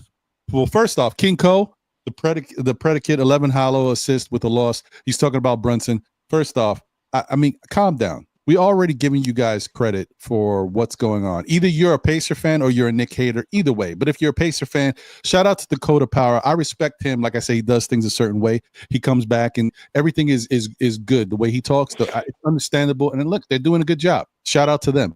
You, on the other hand, are on some other stuff. First off, let's not forget you were gifted game 1. I mean, down 14. I don't care who you are. Down 14 with 3 minutes left. A lot of times you don't think you're going to win that game. I don't care how good you think you are, how much belief you have in your team. Did they do it? Yes. Congratulations for them pulling off. But that's literally their game plan, though. They did it to the Cavs, the Bucks. Like I know, but I'm saying, like the fact that they don't quit, like the Knicks don't quit, it looks like the Pacers have a don't quit attitude too. I don't know enough about them to say that. I haven't really watched them that much this year, but they have definitely improved. They've got some belief in themselves. They got a really good system. I can rock with it. Fine. But I'm not going to go with this whole thing like y'all knew that this was going to happen. Like we predict, y'all were down 14 with 3 minutes left. No, you can't calm down. All right. Game 2, y'all got it. I'm going to give y'all that. That was y'all fair and square. Y'all played better. It was a better complete game. Y'all executed properly. It's your victory. You're up 2-0. Enjoy it. Now, that being said, let me go back to this real quick. I said I wasn't going to show it again, but I'm showing it again because when you say something wrong, that makes me have to show it. So hold on. Let me put this back on the stage. Sorry, guys. So let's see what was said here. I'm going to show this again. Pay attention to who's on the court, guys. Right here, you see, if I'm not mistaken, we got Nembhard, we got McConnell, we got Miles Turner. There's Ben Shepherd, and here's Pascal Siakam. This is the first play. Once again, we saw how this worked. They executed it, driving to the lane. back out to Ben Shepherd for the wide open three with a screen. Then this is the second play. You got, hold on, let's wait till we get here. Right here, boom. You got McConnell once again, Ben Shepherd still there, Miles Turner, Nembhard, Pascal Siakam. And some switchability on the pick and rolls. This is the second play where Mitch looked a little bit more lost. He goes, right? Him and Campaign are like right next to each other. Mitch goes to help out down low. But look who's down low. You got McConnell passing from the paint, and you got Ben Shepherd running by. Like run that play back like 2 seconds. Go back 2 seconds and look at Campaign. Just look at Campaign. Yep. He pushes Pascal out and runs. Mitchell's already going with his man already. Yep. Mitch already started going with his man. What? So Mitchell's going to guard Shepherd. And then look at Campaign. The reason why McConnell even sees the daylight for Pascal to be open is because Campaign pushes him out towards the three and runs towards the paint. I agree. Campaign on McConnell, right? Yeah, bro. Come on, dog. Well, it's supposed to be Campaign on Shepherd. But because he lost his man, that's the reason why Mitch This is didn't OD, even farther. Ron. This is, when you actually go and look at it frame by frame and pick it apart, like it's actually mind blowing. Yeah, well, it's terrible. But like I said, whether or not Mitch was supposed to do that or not, no. But Mitch saw the guy was going to be open, so he moved there. Mitch may have supposed to be staying with Pascal. Fine, whatever. Am I bugging, or is this not a little crazy? Actually, this shows you how this is the reason why the two big lineup is a problem. You're talking about two bigs. For the most part, not only is Indiana smaller, but they're faster and they're running a motion offense. The two big lineup. Campaign 34, bro. He can't keep up with these college kids. Okay, so one other thing. So look, then you got the wide open three, blah blah blah blah. Campaign is probably the culprit here. He messed everything up, and that's what forced Mitch to go to the Isn't paint. he already kind of far here? Isn't that a little bit already far? No? Look at Campaign. Even after that play, he ends up behind TJ McConnell. How does he end up behind TJ? So that means even if, let's say, what you call it would have missed and it was a long rebound, he wouldn't even be in position to get the rebound if Siakam missed the shot. I don't know. But so the reason why I showed you that, we see it again. We're disgusted at it one more time. The reason why I showed it to you is because this is what Nick Yak said. He said, run it back. Obi went through. He would have gotten a dunk. Where was Obi on the court? Yo, I also want to make another point. Mitchell Robinson in the fourth quarter has let two people beat him back cut like twice now. He let Andrew Nembhard or Obi come in for that, and then this game also. He also hurt his ankle a bit this game. So we talking about game one. I don't know what I'm just saying that like both these games in the end of the fourth quarter he's been in, and he's had like someone cut by him in the end, right at the end. Both games, I feel like. Can I give you a reason why Mitch does what he does? Kind of like, when somebody gets used to habits, like Mitch he's basing everything off the game, right? That's all he's doing is just basing everything off the game. If he got beat 2 times high, you know what he's gonna do that third time? He's not gonna get beat high. He's gonna go up, and then he would hope that because he goes up, whoever's man that is that he's going to go get is supposed to cover him back. Yeah. Mm-hmm. So in his mind, he's a great defender. He's like, bro, I can't guard 2 people. So what I'm gonna do is I'm not gonna get beat the same way 3 times. After they beat him twice one way, he goes and he makes up for whatever he just did. Like I said, Campaign. If you look at both of those possessions that you show, he's guarding Ben Shepherd by like 13 feet. Like he's in the paint and Ben Shepherd is at the 3. So if Ben Shepherd even fakes one way, he already got Campaign beat. Fake. All he has to do is fake. Even if he looks wrong direction, Campaign is beat. And then that's when Mitch is getting caught. Because Mitch is like, yo, I'm only supposed to protect around the paint area and maybe a little bit farther than the paint to jump and contest a 3. If you have me out there or your man is running behind me, I'm supposed to go pick him up. Cat was not in bad position. He was actually in between the 2 players, the one who had the ball and his man. So even if he puts his arm up, he's tapping the ball or something, or he's able to contest Miles Turner. What would you expect Mitch and Cat to do in that moment that's going to change this play? I feel like something that people misunderestimated here, or maybe underestimated, whatever, is that the double big lineup is good against the Celtics and good against the Pistons, right? But they are not as fast as the Pacers. It's not against this team. They are much faster. The Pistons play fast. But I even came on here and said it last week. The Pacers are even faster than the Pistons, and they're much faster than the Celtics.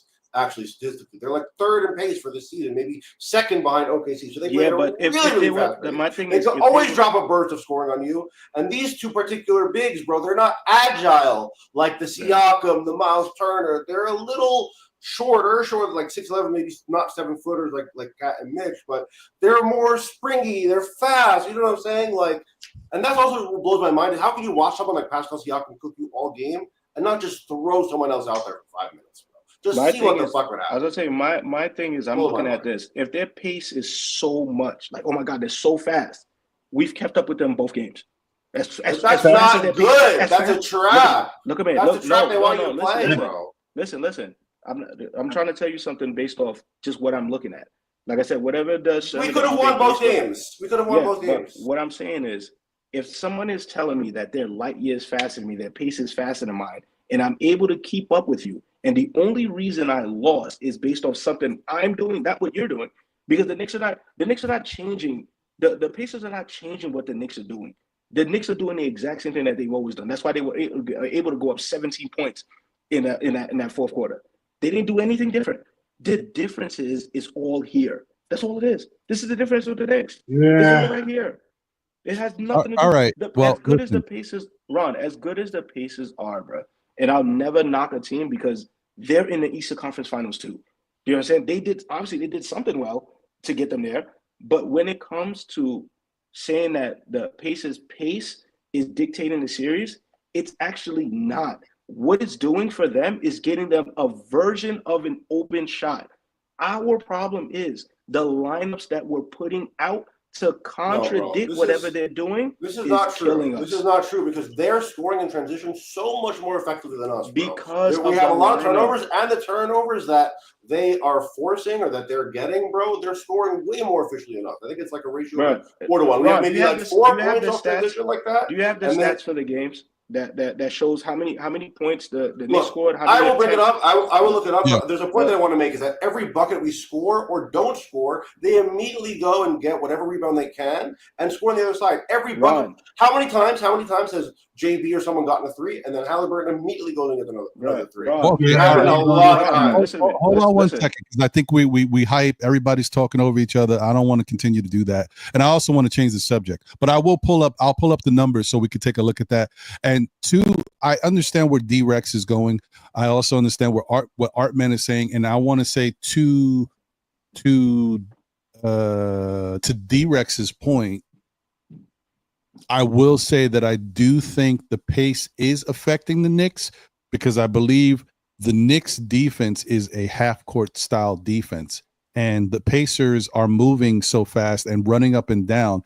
The Knicks can't really set themselves and do what they want to do defensively. So they're having to adjust and they're getting caught. And that's why they're doing a lot of switching. I forgot who put it up. I put it up on the screen before. Definitely the way to beat a team that moves with such pace and has a motion offense, you have to stay home. You have to play man-to-man defense, and you have to limit the switching, which is what I thought the Knicks were going to do. And the Knicks have not done that. They've been switching ferociously, like they're playing anybody else. And you cannot switching. You can't do that.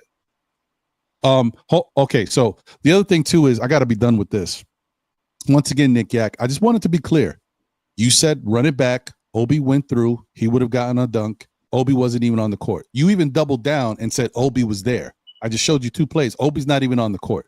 So you said before that I didn't want to show the video because I didn't want to be wrong. I showed the video. I don't think I was wrong. So I just wanted to put that out there. I'm done. Let's move on. Let me see if I could pull up the stats right now so we could all take a look real quick. And on that note, I just want to say this. Thank you, great guys, for being on here today. And let's remember that we are still Knicks fans. Let's not say that the season is over and the series is over. Let it play out. and let's talk about what can happen in the offseason when the offseason get here. Hopefully not as soon as we want it. I mean, as soon as it looks like it could be. All right. Let's hope that it extends out to a 7-game. There's a couple of ways that the Knicks can get it to 7 games, 2 games here, 2 games here. And you know what I mean, but we do not want to go 4 games against this team. We can get 2 and let them win 1, and then we take another 2. It's another way that we can get there. But with that being said, beautiful day out. I'm about to run outside. Guys, y'all be easy. I will talk to y'all later, man. Ron, thank you so much. Art, Rex, y'all take it easy. Peace. Appreciate you, Shaw, man. Sorry I couldn't get more, but today was hot. Yes. All right, brother. Enjoy. All right, so here we go.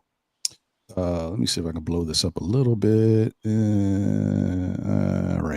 All right. So this is the tail of the tape. We'll get into everything. Obviously, rebounds. We got the rebounding edge. Assists. They assisted us 26-18. Steals 6-6. We had 4 to their 3 blocks. We had 12 turnovers to their 10.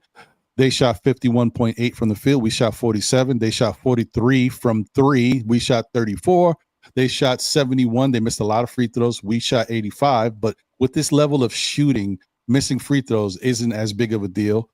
Points in the paint was 48-44 in favor of them. Second chance points 15-21. We had some good offensive rebounds. Fast break points 14-7 for them. And then let me just see here. Box score. Yeah, the summary. Go to the summary. I think it gives you. Wait. I think that's the different. Hold on. Let me see. No, it doesn't. What were you looking for exactly? What I was saying is, if you look at the amount of shots taken, we took 2 more shots or 3 more shots than they do. Oh, I can get that. They made 2 more shots than we did. That's the difference. Oh, shoot, I gotta go back. Gotta press that other thing. Here we go. And those 2 shots were threes.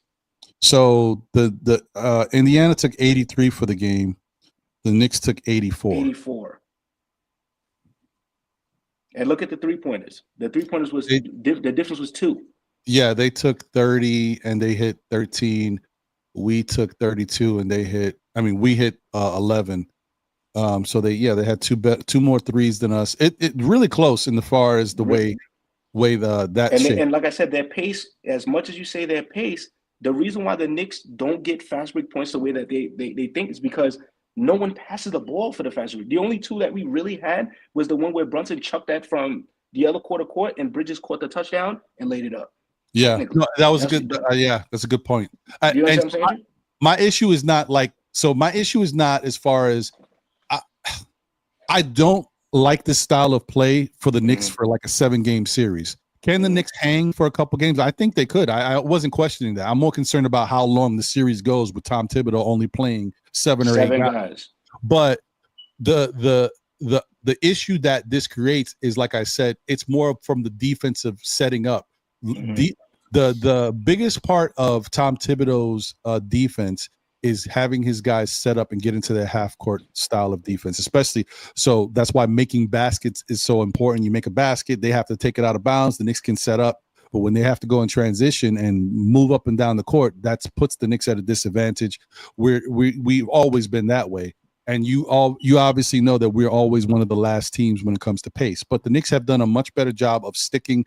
Like, they increased the pace against Boston, and that helped them.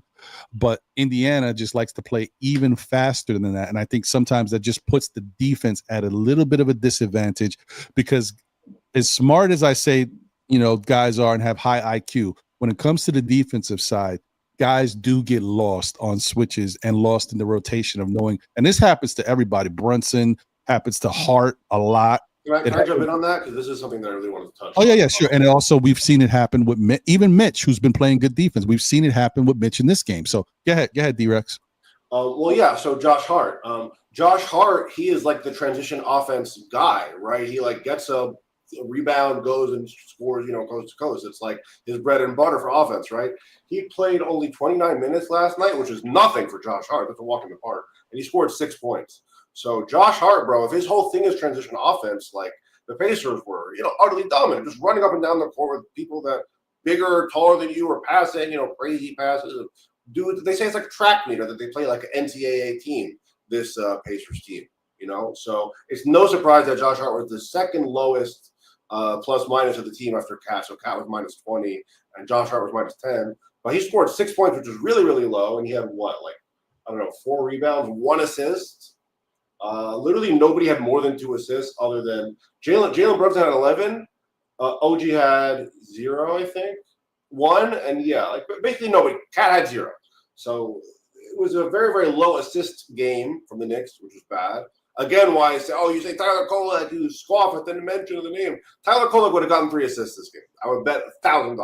3 assists, Tyler Kolek, easy money. But he might have given up six points. We don't know. Who knows? I'm not saying they would have been better. Doing all that stuff that we just saw just now, campaign running around the court. I would also bet some money. Campaign gave up 9 with 1 assist. I would bet some money on that one. I hear you on that. Doing all that. I hear you on that. That's hold on. I got a super chat. Let me get to this. Give me a second, guys. Wait, hold on. Did I miss one? No, I got him. But let me get to this one. Shout out to HR. Thank you for the generous super chat. He said Reggie Miller is right. Knick fans are front runners. Well, I don't agree with with the smart Knick fans. Okay, I'm not gonna lie to you, bro. Knick fans are crazy. Knick fans are wild. Knick fans are doing stuff that makes no sense to me. But that's certain Knick fans, especially the young Knick fans. Knick fans are out partying and drinking and jumping on top of signs and billboards. And we got to sage MSG, bro. We got to get a whole bunch of sage. Just walk through MSG. Those are fans that are just caught up in the moment. They're having fun because they're not used to this type level of success in New York. Those are the mellow year fans. Yeah, like I'm not. Don't say that when you look at the New York Knicks fan base that represents the whole fan base. There's a lot of us that are really big fans that watch the games, understand what's going on, have seen this team go up and down and struggle, seen them get better, and understand what's happening in the game. We see what's happening, and we don't look at things the same way. We don't get overly confident. We do sometimes take other teams for granted, which is what we've done with the Pacers. But for the most part, we're knowledgeable fans that look at things a certain way. I don't agree when Reggie Miller said that. Reggie Miller says stuff because he's hated. Reggie Miller is a troll. And nobody likes him. And it's been years. He's out of the league. He's an announcer. And quiet as kept, Reggie Miller likes New York. Okay? He likes what New York has to offer. He likes the Garden. He loves playing at the Garden. He loves New York City. He's just mad because people don't accept him here because of all the things he's done in his career. And he still gets it. So that's why he talks the way he talks. But he still kind of calls a fair game, though. So far, he did a decent job. He just has his moments where you can see the homer in him, and when the game is over, you see him nodding over to Halliburton. That's that thing. I get it. But all I want to say is, the average fan that watches these games and cares about the team is not a front runner. Okay, but it's these other fans, these fly by night fans that before game 1, I'm walking down the street, all types of people, women, hey, let's go Knicks. I'm like, what? All stuff is happening to me because I'm walking around with my Knicks stuff on. People never said anything before. I wear this Knicks stuff is 365, baby. Unless I got to dress up for work, I'm always in something Knick. So I didn't see all this, hey, let's go Knicks stuff. Hey, what's going on? We got to get them this time. I didn't see all that before. So I'm just saying, there's certain fans, don't let them be the representative of this fan base. Okay, don't give me that. But I shout out to you, appreciate the generous super chat, and I hear what you're saying, but that's not all of us. That's all I got to say. Now I want to get to what matters. We talked enough about how we got here and what we're dealing with. I want to talk about how we fix it. Okay, before I get out of here, I want to know, how do we fix it?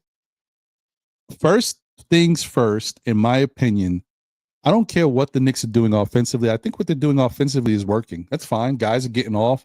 They have it. And I said it before, guys have not had this level of offensive freedom in 2 series. The defense is just, they're allowed to get their shots off now against Indiana. And I was worried that They were just going to get too comfortable on one side of the ball. How do we fix it? I think the Knicks have to go out there in tomorrow's game and play sound, solid, man-to-man defense. If they get beat tomorrow playing man-to-man defense, then guess what? The better team won. But you can't keep switching and doing all this stuff, especially against a jump shooting team. I even said this, guys, go back to what I've said. I said this before we started the series. I said, if you go out there and play that swarming, switching style of defense against Indiana, you're going to lose. That swarming, switching style of defense that we played against in Boston in Game 6, that shut Boston down, works because Boston is one-dimensional right now. They're a three-point shooting team. I said it before we came into the season. Pacers are hungrier also. They want it much they're more. Hungry, but also they're a better all-around offensive team. They score inside and outside. So if you go swarming on the perimeter, somebody's gonna take you off the dribble and cook you inside. Halliburton. Not even Halliburton. McConnell's been cooking us. He's getting to the layup line at will. He's cooking us. Why are we surprised? Why are we surprised? We can't really sit here and act surprised that TJ. I'm not, bro. I'm more upset at our lack of adjustments on the defensive side, knowing that Indiana is more skilled offensively than Boston. Yes. Is Boston the best three-point shooting team in basketball right now? Yes. Were they all year? Fine.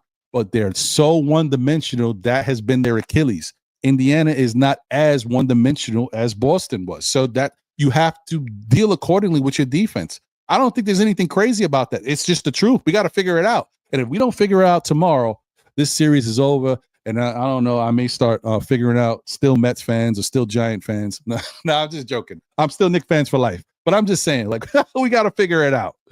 So what do you guys think? What do you think, Art, man? What can the Knicks do? Whatever you feel like, what can they do differently to win game three, should I say? Well, what we got to remember is we should have known the Knicks have been terrible at home in this playoffs. Terrible. They're actually no good. I don't know why. Maybe it's because they're at home. There's people like their family members are here, and they don't play as a team really at home. Like on the road, Knicks are 5-1. Like I'm just gonna go by the numbers. I'm not gonna try to like decipher another version of whatever the Knicks are doing. On the road, they play better. They play more team basketball. They assist better. They play better defense on the road. It's like they know that on the road there's nobody else but us, right? So we have to play. There's nothing else. What they have to do also, one of the other things that I think they have to stagger the Brunson and Cat minutes. Like they can start the game together, but Thibs has to start that change earlier in the first quarter. Like instead of waiting until like the 5-minute mark, he has to do it at like the 7-minute mark or something like that to get him out. Get Brunson out early or get Cat out early, and then use it up until maybe like 2 minutes left in the first, and then switch it out. Now put Cat in and put Brunson out like that. Shamit and Precious got to get a version of some kind of minutes. I don't know why they're not playing, because Shamit stretches the floor. No matter if he doesn't hit or if he does hit, you still got to watch him. You understand what I'm saying to you? That's why Shepherd is winning, because even though he's not really doing anything, he only hit one shot. And that shot was the most crucial shot that they needed, because without that Shepherd 3, that the 9-point lead doesn't start. It's because of that Shepherd 3 that starts it. And then Thibs calls the timeout, and then that's all she wrote. You know what I'm saying to you? That was it. We got to remember, even though Carlisle played 11 players, right? In total, we were up by 17, and we lost the 2 games in total by 8 points. So that should be a positive mentality right there already, telling you that we're not that far off. With like it's mental mistakes that we have to fix. And then the number one thing that we got to remember too is that like we have to win game 3. There's no if, ands, or buts. If you don't win game 3, you're going home, dog. It's even if you try to say, yo, the Knicks can win 4, that's a great thing. I'm gonna believe it as well. But what I'm gonna have some kind of reservation. Like right now, I still feel like we're in a good position. And Ron, I'm a numbers guy, right? Remember, in the first 2 games of the Celtics series, they told us that no team can come back down 20. It's impossible. They're 0-99. If you get down by 20 in a game, it's over. The Knicks not only did it once, they did it twice. Right now, if you look at the situation right now, the Knicks are down 2-0. 2-0 equals 20. Do you understand what I'm saying to you? So this is our situation again. Now we're down in the 2-0 spot, just like we were down against the Celtics.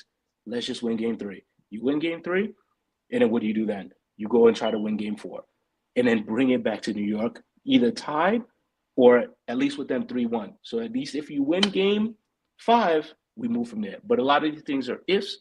The only thing that we have to worry about is game 3. Worry about game 3, win game 3, we move from there, and then that's it. Brunson has been playing well. You can't say anything about him. Cat, although he has his defensive lapses, he's been playing kind of well as well. Like, he just had a little iffy game. He was 6 for 14. Like, on a good day, if somebody shoots 6 for 14, you're like, oh, he had a decent game. Like, we just need more from him. OG has to show us why he's the defensive man that we gave all this money to. We gave you all this money. I need you to do something, bro. Siakam cannot have 40, bro. It can't be like that. And just know that when the Pacers go home, they're gonna play free and loose.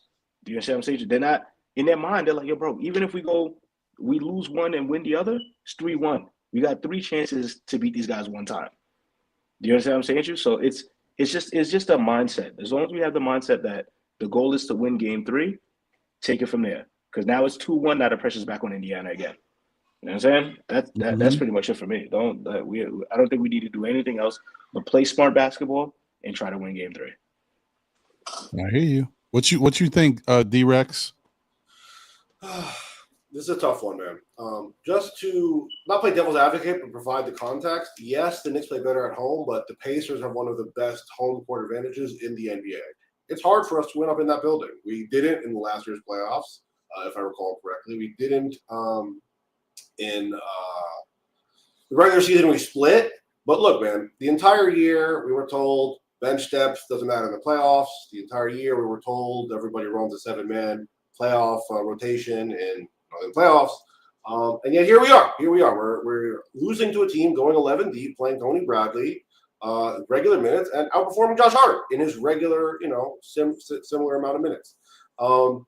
And for me, it's a question of you at bare minimum, and I'm going to fulfill this with the context that, like, I like Precious, but I'm not going to deny that he was playing poorly at the end of the season.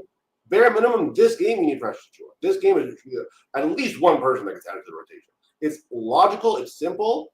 When Pascal Siakam drops 39 on you, on your primary defender, that's the better defender, let's say, and the other guy who's also a good defender on your team that's agile, switchable, can run up and down, good transition offense, all the check boxes you would want, good rebounder, right? All the things you would want against this Indiana Pacers team that has played this Indiana Pacers team that knows, there's so many reasons why you would at least give him 5 minutes. It's completely illogical. You know what I mean? That one to me is obvious, okay? That's one, big one. 2, bro, I mean, I would start Deuce. And also the crazy thing about that is, like, that's such a big ask. Oh, my God. He did it in last year's playoffs. I'm like 99% sure that Deuce started one game, and we won, if I recall correctly. We were all there, wow, he put Deuce in the starting lineup. Amazing. He made a judgment, blah, blah, blah. So what's such the big deal? What is it?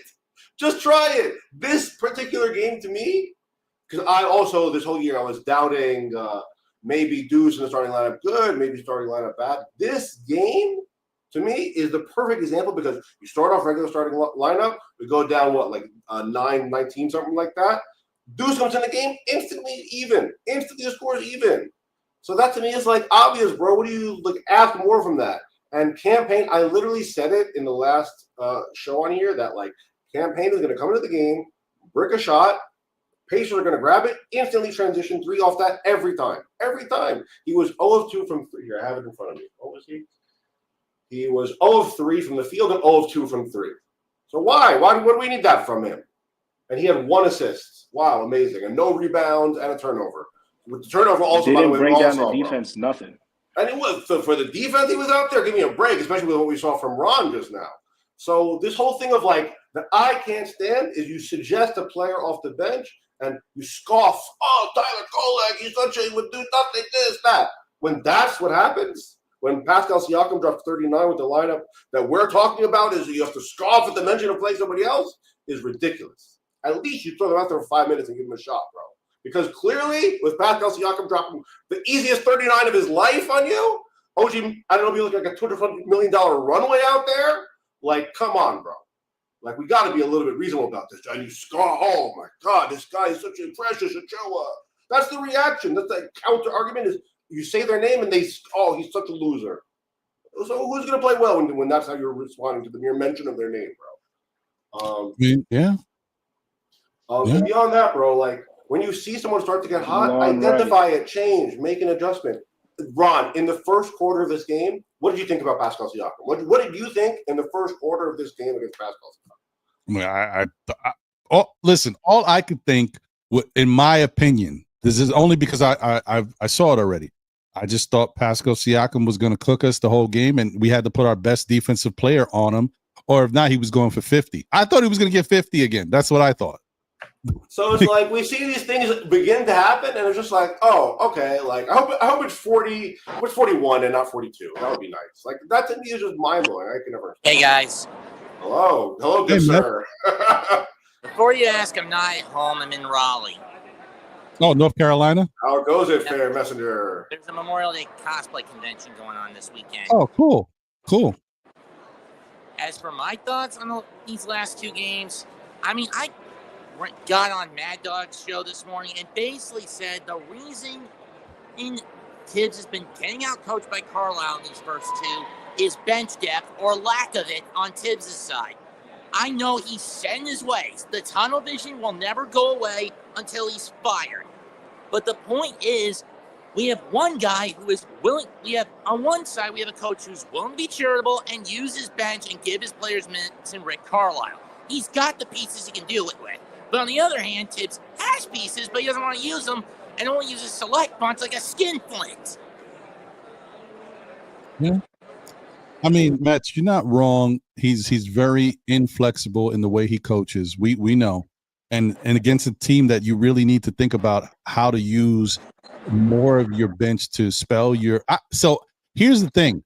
I'm not even talking about, like in the past, I was like, he needs to use his bench to help. Ron, I'm sorry to stop it, but what you call it, I'm gonna have to make an exit. Okay, yeah, no problem, brother. I just want to let you guys. I appreciate you guys for having me on. You guys are the best. Ron, you're the best, dog. You hear me? Thanks, man. No matter what, nothing but love for me and the family. I'm gonna holler at you guys. All right. All right, bro. We'll talk. Nothing but love. We will. Communicate. All right, bro. Peace. Yeah. So, what I was saying is, before I was saying I need Thibs to play some of these guys just to give the starters a little bit of breath, give them a little spell so they can be out there and be functioning at the highest of their ability. I'm not even saying that. When it comes to the Pacers, I need Thibs to play some of these guys so they can actually help. We need some help. I need some help from the bench. I mean, let's look at how the Pacers got to this point. Against Milwaukee, Doc Rivers is one of the most incompetent coaches. Easy win for him, right? Easy win for Indiana. Against J.D. Bickerstaff, against Kenny Atkinson, young guy, but the team was riddled with injuries in Cleveland. Minor injuries, but still enough to tip the scales in Indiana's favor. Here, it's fully healthy, but the problem is an unbearable skinflint who needs to be cut away. Listen, Mets, I'm not going to disagree with you, bro. I know what you're seeing, and I there's some stuff that's happening that does not look good, and we need Thibs to figure it out in Game 3, or this team doesn't have any hope. And to David Smith's point of chemistry on this team is clearly broken and has been for a long time. I don't agree. I think chemistry has been building in the Detroit series and in the Boston series. I think our chemistry was the best it's ever been. That's the reason why they were able to come back being down 20 in those first two games. And that's the reason why they were able to put the foot on Boston's neck for the first time in the playoffs. That was the best we've seen them look. I think it is definitely been tested in this Indiana series. I think that little fight with a little argument with OG and Cat was important to see, and I think it shows you that things are splintered a little bit because they don't feel confident and they don't have an answer for how to play well against these Indiana Pacers outside of what happened in Game 1. You know what I mean? Game 1 they should have won, and unfortunately they did it to themselves, so now we're in trouble. But I think we have a chance to beat them in Game 3 and get the series back to something. Do you think that we can win on Game 3, Mets? Yes, but again, it boils down to getting guys like Achua, Shamit, Wright some minutes. I hear you. Hey, Mets, who were you dressed up as for your cosplay today? It was supposed to be Zorro, but I forgot the mask, the cape, and the belt. Oh, man. You The need best. those. Did you cut a Z into anything? I have a sword, but it's in the karaoke booth. Okay, I hear you. All right. I mean, listen, man, appreciate you, trying to make an effort. I'm sorry that you forgot the other things. I know it would have definitely accentuated the costume. Mets, I appreciate your time. Enjoy the rest of your day because I know you're out there. And how long is this whole thing going to last? The event as a whole lasts until 5 o'clock tomorrow. Oh, cool. Are you just there for today or are you there for tomorrow as well? I'm staying through to the end. Okay, cool. Well, listen, man. You left it. Did you leave it with you out here or you left it at home? I left it at home. Ah, shoot. So I was like, at least maybe tomorrow you could wear it and accentuate it the right way. But it's okay. Right. Hey, man, Mets, don't worry about it. You're out there. You're enjoying yourself. You made it. That's all that matters. Okay. All right, bro. Enjoy the rest of your day and have fun. That's Mets, guys. So, yeah,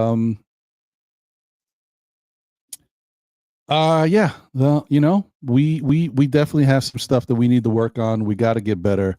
And I don't think it's over. I just know that obviously if we don't win Game 3, I don't like our chances at all. So at that point I would say it's over. But yeah, I think tomorrow's an important game. We need to go out there and win by any means. Also, another thing that I was thinking about, guys, when we were looking at the numbers, Jalen Brunson finished with 11 assists. The Knicks had 18 for the game. Where's the rest of the team believing in each other? Where's the rest of the team moving the ball? I mean, he had 11 of 18 assists, guys. Where is that's the rest of the team could only account for 7? Whatever happened to Cat's great passing that, I'm not singling him out, but he's really good at passing the ball. No, it's fair. He had no passes. So I'm like, where's Josh Hart passing the ball? Where, even I've seen Mikal Bridges get 7 or 8 assists in a game. Like, these guys got to move the ball and believe in themselves too. Like, it's not just Jalen Brunson. Where's everybody else? So that's a very fair point because usually Jalen Brunson is a scapegoat for that, and tonight is actually the opposite. Everybody else did not. That's why I'm saying the team's got to believe in each other. The team's got to move the ball and make it more difficult for the opposing team to guard them. We can't. It's not just one guy. It's the whole everybody, and we got guys that can do the job. We've seen it. We haven't. I don't know, and correct me if I'm wrong, guys. Have we even hit 30 assists at all in the entire playoffs? I don't think we have. Maybe we did it once. I don't think we did. Yeah, I don't know if we did. Wait, maybe against maybe Boston, Game 6 in Boston. Let me see, because I'm curious. I think Game 6 in Boston, we might have done it that day. Let me see. I can't. Oh man, it's not letting me go back that far. Ah, shoot. Let me see if I can check the Knicks schedule here. Sorry guys, now I'm curious, so bear with me. Knicks. All right. Hide previous games. Nope. Let me see. All right. It was Game 6 is what I'm thinking. There were a decent amount in the first game of the Pacers series. But I don't think it was. Let me see. The Knicks. Look at that. Damn it. 25. And we did whatever we wanted in that game. Wow. We still didn't even get to 30 assists. We haven't got to 30 assists the entire playoffs, guys. Wow. It's crazy. It is what it is. But that's fair. Nick Yak says the playoffs are low scoring. Hardly anyone gets to 30 assists. But look at these first two games. How do we do in the first game?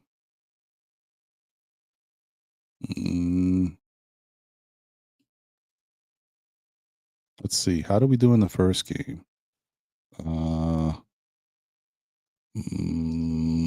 That was it Monday? We played a solid game the first Pacers game until we collapsed. And then we choked. But.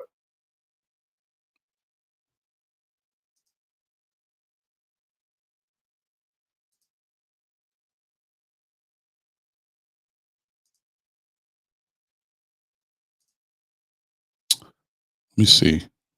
Sorry, I'm just curious, guys. I just want to know. Yeah, even that game, we only had 24 assists. Okay, so yeah, we haven't sniffed 30, and with good reason. Playoff basketball is a little bit more tense. They try to keep the scoring down as much, but we scored. I mean, I'm just saying, guys, we scored a good amount of points in that first game. I mean, we had 135 points, and you telling me we couldn't get 30 assists? So once again, are you blaming Brunson? I mean, Brunson had something to do with it because he only had 5 assists. But where is the rest of the team? We had 135 points and only 24 assists. That's what I'm saying. Like, that also drives me crazy because people's act like I'm bugging when I suggest you should play Tyler Kolek. I mean, the guy's going to get you 3 assists.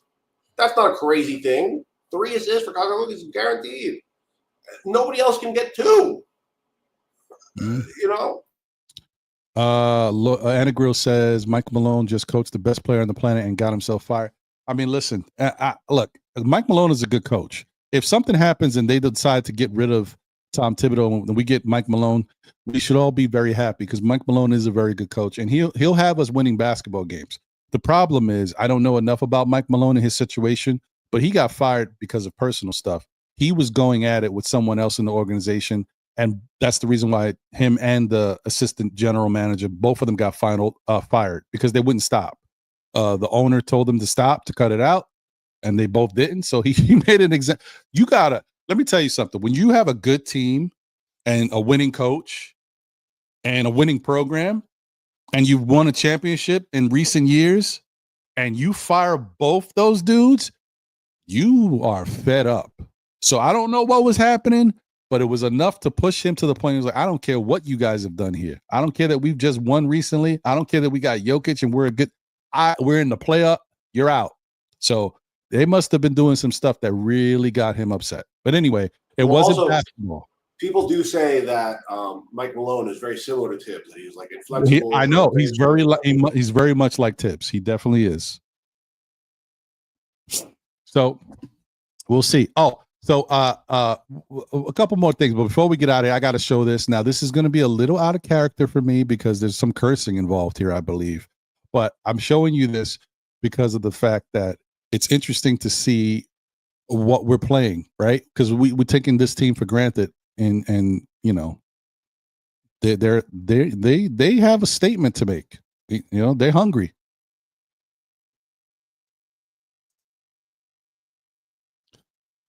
Oh boy, Indiana, man, Indiana.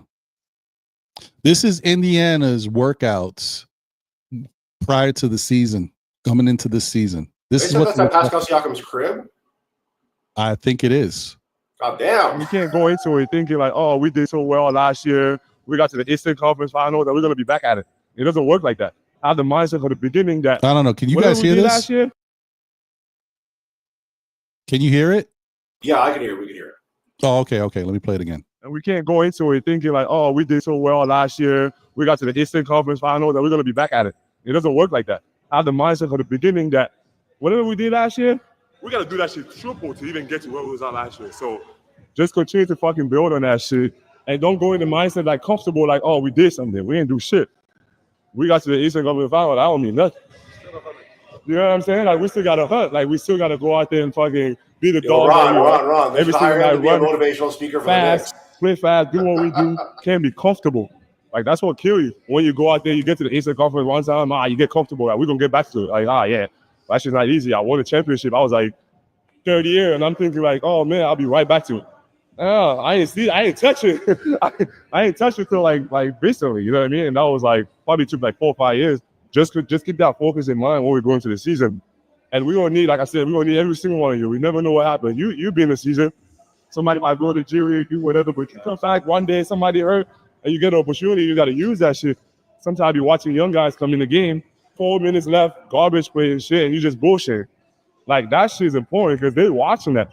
If you go out there, we put you there for 4 minutes and you can't do nothing, you think we're gonna put you when the game is on the line? No. So when you go into the game, whenever that time is, just fucking keep playing the way you're supposed to play. And if they send you to the G-League, fuck it. Prove that you're not supposed to be there then. Go out there and bust their ass and come back. You go out there and pout every single day, that ain't gonna mean nothing. You know what I mean? Like, they're just gonna look at you like, oh, you know what I'm saying? Like, nobody cares. Brian, it's your role and trying to maximize that. Maybe it's not the thing you want to do, but it's gonna push our team in the best direction. And as you kind of fit into your role, they might give you a little more leeway, but I feel like you have to buy in and maximize your role every time you're out there. A lot of teams got different players, and we got the same group, and that's our advantage. We got to use it. Stay together, keep staying locked in, and just connect. You know what I mean? Anywhere we can. Again, we still the Pacers. We're not the sexy team. We always got something to prove, and I don't want to put any ceiling into anything that we can accomplish. So we have to be those people that we know that people don't really want to care about, but we make them care about us. People are not going to give you your props. Like, you have to go and take it.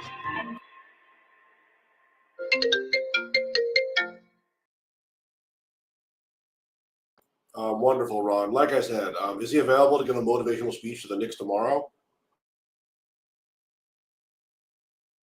Man, that's what I'm saying. Like, they are hungry. They are hungry, and they have a guy who's won a championship. He understands what it takes to win, and he's telling guys what they need to do, and also telling them that they need to stay ready. Guys can get hurt. We may need you. We got to call on you. You got to understand this ain't easy. He even explained his whole feeling. I won in my third year. I'm thinking this is what we're gonna do. Haven't touched it. Haven't seen it since. Like that is the difference with that team. That they are well coached. They got some good players that have bought into their system. Yeah, they annoy me. Halliburton annoys the hell out of me. I get it. But as far as what they do and the rest of the guys, what they believe in, they've bought in. And they're the same bunch of guys. Once again, which plays into the Knicks thing. Knicks got 2 new guys here, a big part of the team. So that's why the whole thing of what they're doing this year, you can't make such a big deal about it because this is the first year of everybody together, but we're doing really good things. Next year, you would think will be even better, but nobody wants to wait for next year. Everybody's here. We're here now. And some people, Knicks fans, are just like, as Jay Boogie said, I'm here, man. I've been waiting for this forever, and I think we're close enough that we can get it. I understand it. I'm just saying a team like Halliburton, Indiana with Pascal, they're pretty much coming back with the same unit. They're comfortable. They've already bought into the system. They all know what their roles and what they got to do. And the Knicks are still kind of figuring out what they got to do and also figuring out how it works against a team like Indiana. That's all. I think that's the bottom line here. This Knicks team is the same team that you saw beat Detroit and the same team you saw beat Boston. It's just what they are doing is just not working well against Indiana. They have to figure out what they say. Styles make fights, right? Yeah. Maybe Rick Carlisle is just Thibs' kryptonite, bro. He got the perfect counter strategy. Yeah. No, it is what it is, man. We got a lot. There's a lot to work on.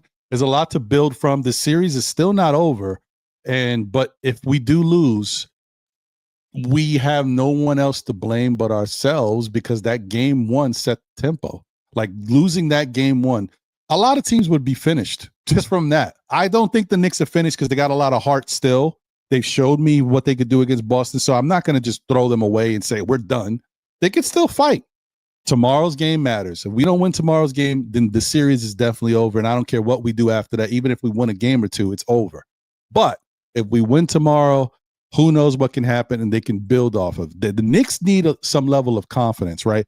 And they also need to get into the Pacers' head just a little bit. I think if the Knicks win tomorrow, it's not going to bother the Pacers too much. It's just one game, but it just gives them a little bit of okay. Well, they're not falling down on their sword. They're still playing, and they have to, Yeah, exactly. So we need to win tomorrow. If not, then we're, whatever. We can all talk about barbecue recipes or whatever. And I don't know.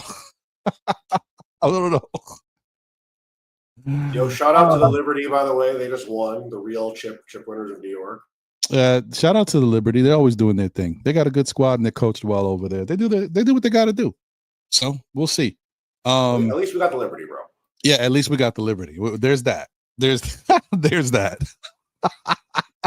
You're gonna see me with the Liberty hat up on here next time, bro. Oh man, shout out to I Am Big Buddy. He's like, we're not winning nothing. We might get swept. I don't want to say that, bro, because I mean, like, how come other teams can win and show their face in the series and we can't? First off, do you guys remember not a lot of people, some people thought we were going to get swept by Boston. Okay, how'd that turn out? Right. Then some people were like, oh, even if they don't get swept, it's Boston in 5 or 6. How'd that turn out? So let's just let it play out. I mean, if anything, this is a good position because these Knicks, bro, they've shown us one thing, which is that if it's everybody up on here talking positively about them, then they're guaranteed to lose next game. When it's like a gay day when everyone's doubting them and can they win, can they beat it, whatever, then they're going to win. And people saying this doesn't work. When they're doubted, when they're the overdog, bro, forget it. But if they're the underdog, then they don't know how to play with a comfortable feeling. They don't get it. Well, and the other thing too is, look, I said this before, and I'm still gonna say it. If Thibs gets fired, like Thibs has done enough to keep his job. I don't care how we look at it, guys. They made it to the Eastern Conference Finals, so he's progressed in his hiring. He's taken this team to someplace they haven't been. And he hasn't progressed. So I know, but that's what the organization looks at it like. Remember, the Knicks are different than other teams. The Knicks are always making money. They are constantly sold out. They don't have to worry about their team, falling apart and having to be moved to another city. It's New York. So that's already taken care of. Fans are always going to be in the seats. Ticket prices are going to go up and everybody's paying them. Bottom line is, from a progression standpoint, as far as the team itself, they made it to the ECF. So Thibs is going to be there. If Thibs is going to get fired, it's going to be because of the players. Because the players are going to have their little secret meetings with James Dolan or with Leon Rose and say, look, we talked about it. As much as we appreciate Thibs, as much as we love where we've gotten, we just feel like if we want to go further, something has to change. That's the only way it's going to happen. And I don't see any players doing it, but that's what would have to happen. Yeah. There's too much of even OG might actually at this one. He looks really frustrated at points in this season. OG. We'll see what happens, man. We'll see what they do, but let's let it play out, guys, because like I said, anything can happen. I've seen the wildest things happen, and we're not in that. We're in a spot where it's tough, but we're not in the mathematically it's like almost impossible. We're not there yet. If they lose tomorrow, then yes. But if the Knicks win tomorrow, knows they could go out and play the next game on Monday or Tuesday, whenever it is. I think it's probably Tuesday because Memorial Day is Monday. We go out there and we can win another game and it's 2-2. And then everybody's like, well, I didn't see this happening, but the Knicks are back in the series. It could turn like this. Just give it. Let's see what happens tomorrow. I will say the ups and downs of playoffs is very severe. But at the same time, like we've seen this team and this coach, when their back is up against the wall, when we're all talking about firing the coach, the next game is when they really do something amazing usually. It's like clockwork, really. It's amazing. And I can already guarantee you, as bad as Josh Hart looked in that last game, he is going to look so much better in the next game because that's what Josh does. He takes a bad game and he uses it to fuel him to play better in the next one. So I'm already counting on Josh to be impactful in the next one. Now, who else will join him? We don't know yet. We need somebody else to step up, and they need to step up defensively. Forget the offense. We're scoring. Like, because just as much as we can't stop Indiana, they're doing okay against us, but we're getting more than we've ever gotten against anybody else in the playoffs so far. So the Knicks are going to get their points. They're going to have a chance to score over 100. They just got to figure out a way to stop Indiana and make these guys uncomfortable because they are too comfortable at everything they're doing. Too comfortable. Man, D-Rex, I think that's all I got, man, because I can't keep going. I can't keep talking about this team right now. I'm stressed out. Honestly, I'm tight. I'm tight on this one. I'm really pressed. I got to be real with you. I got you. Usually I can keep my distance from it, but the first game I was like, okay, they can bounce back. You got a little bit of chutzpah in this end there. You let your foot off the rope. Second game, I was like, you schmucks. Like, just absolute schmucks. Like, it makes sense, but why? It always happens that way, D-Rex, because the first game you're comfortable. You're like, oh, they were up 14. They lost. All right, well, let's go out and repeat. But then when you don't repeat and you lose, then you're like, damn, it goes back to the first game. We should have never lost that first one. It's just a microcosm. It's a microcosm. As I said before, the basketball gods will humble you. They will show you what you're doing right or what you're doing wrong. If you give somebody opportunities, they will take it, and they're going to make you pay. I think that should be the lesson of the whole season, bro. You get a second of chutzpah, a second of arrogance in a game, you will lose. It's like guaranteed. We saw it against Boston on our side. Who was the more chutzpah, arrogant team between Boston and New York? For sure, Boston. They lost despite the improbable odds. Knicks, Pacers. Again, Knicks is the more we're going to blow them out. Knicks in 4, blah, blah, blah. Lo and behold, the improbable 1 in 1,400 chance to lose. There you go. This stuff is clockwork. It's history. Yep. For me, it's mind-blowing because the Pacers, Knicks have always been competitive for, 25 years? They've always had crazy 6-game, 7-game playoff series. So why now it's going to be different? It makes no sense. Yeah, I'm with you, bro. Knicks Nation 112 asks, any word on Mitch injury? He's questionable, so he'll play. That's all I got. And also shout out to Buzzer Beater in the building. What up, Buzzer Beater? Good to see you. He asks, Josh Hart seems to have disappeared in this series. It's true, but I think he'll get it together. Tay in the building. This is from a while ago. Said, I'm sorry, Thibs is not the coach for me. I hear you, Tay. Jermaine Ridge in the building said Thibs being outcoached this series, guys. Yeah, I mean, look, and shout out to SASS guy, SAS guy. Thibs coaching leaves too many questions unanswered. Yeah. I mean, all this is true stuff. Can't I can't say anything against it. Man. All right, Wiz. Jesus Christ. I'll take one. Maybe 2. I don't know. I'll take 1. I'm trying to go do something else with myself, man, because I can't. I'm trying to figure out my life right now.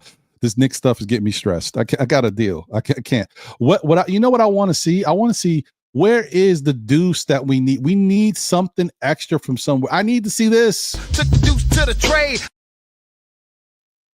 The thing is, bro, this is why I said Thibs is a clipboard coach. On his clipboard, he says this player is capable of this, that, and the other.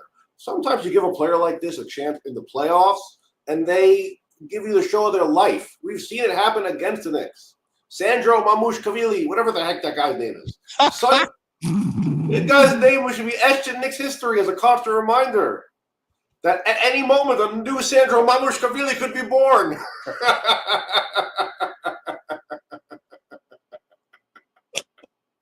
You know what? You got to be aware of this threat looming over us. Oh, just saying, we say it doesn't happen every game.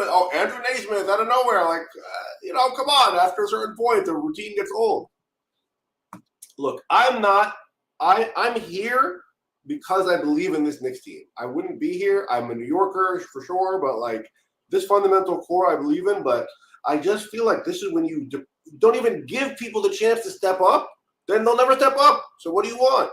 You throw Tony Bradley out there for 9 minutes, and did he sway the game by himself? No, but he helped. He was positive statistically. Reed Shepard, people that don't play even regularly, even TJ McConnell is not a regular player every game with the Pacers. You throw him out there, you keep him prepared, you keep him ingrained, let him know he has actual role, and maybe he'll step up, and you distribute the energy load of the starters a little more, the mistakes that individually can be on one person, it's a little bit less. Hold on 1 second. I didn't do my intro for you, but you already know the numbers, so I can't keep a good man down. Hold on, let me do my intro because people need to know what's happening right now. They don't know. The phone lines are up and running, and so that means, what does that mean, folks? It means this.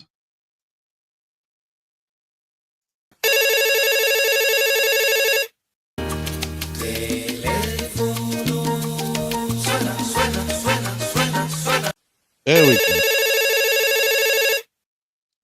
Yeah. Okay. Now you can talk. What's going on, Wiz? Greetings, you sad Knicks fans. I've got my Reggie Miller jersey on right now. I'm joking. Yo, man. Yeah, you better be Yo, joking. man. I've been.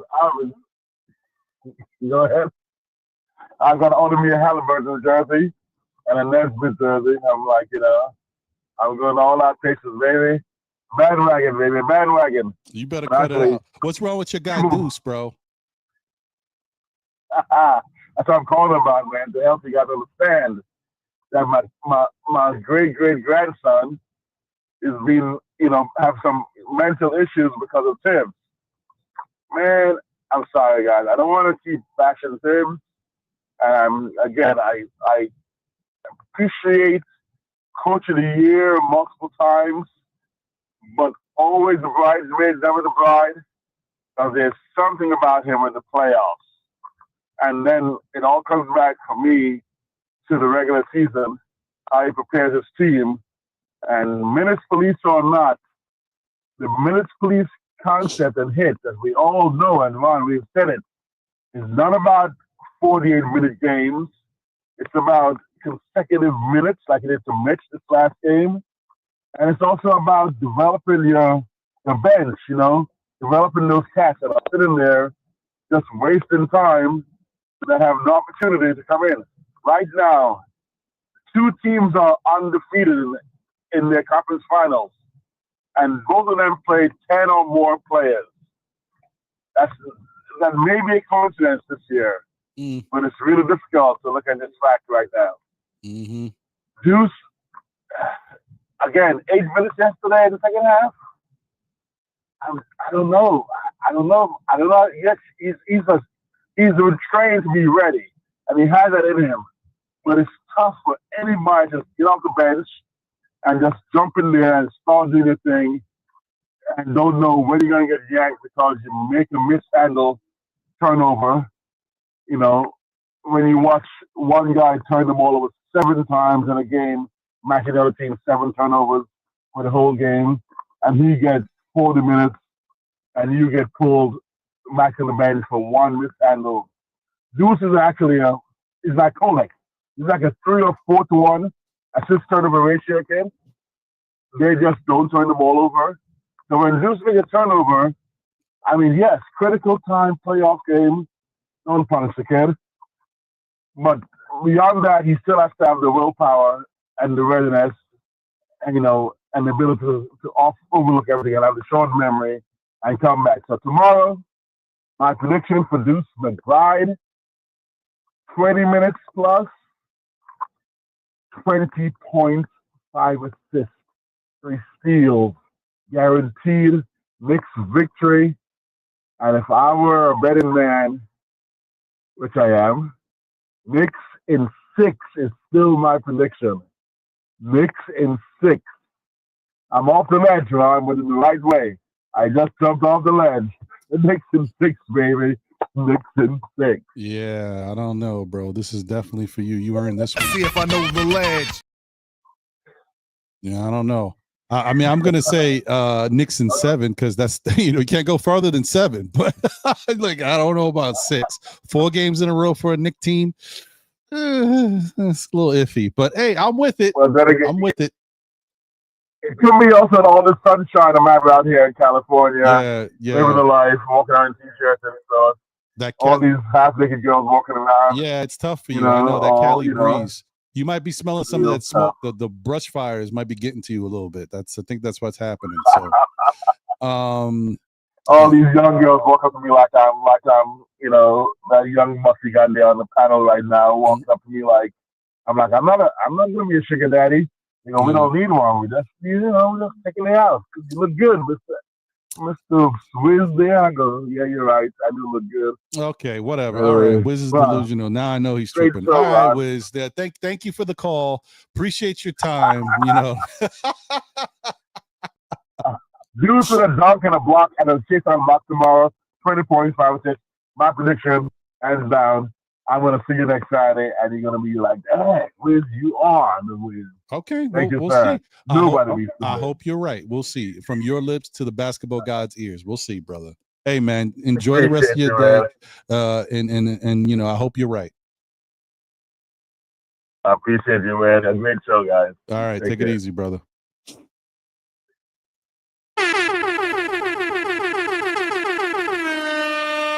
Shout out to Paris Duggar. He's thank you for the generous super chat. He said, "Know your team. We lose when teams shoot great.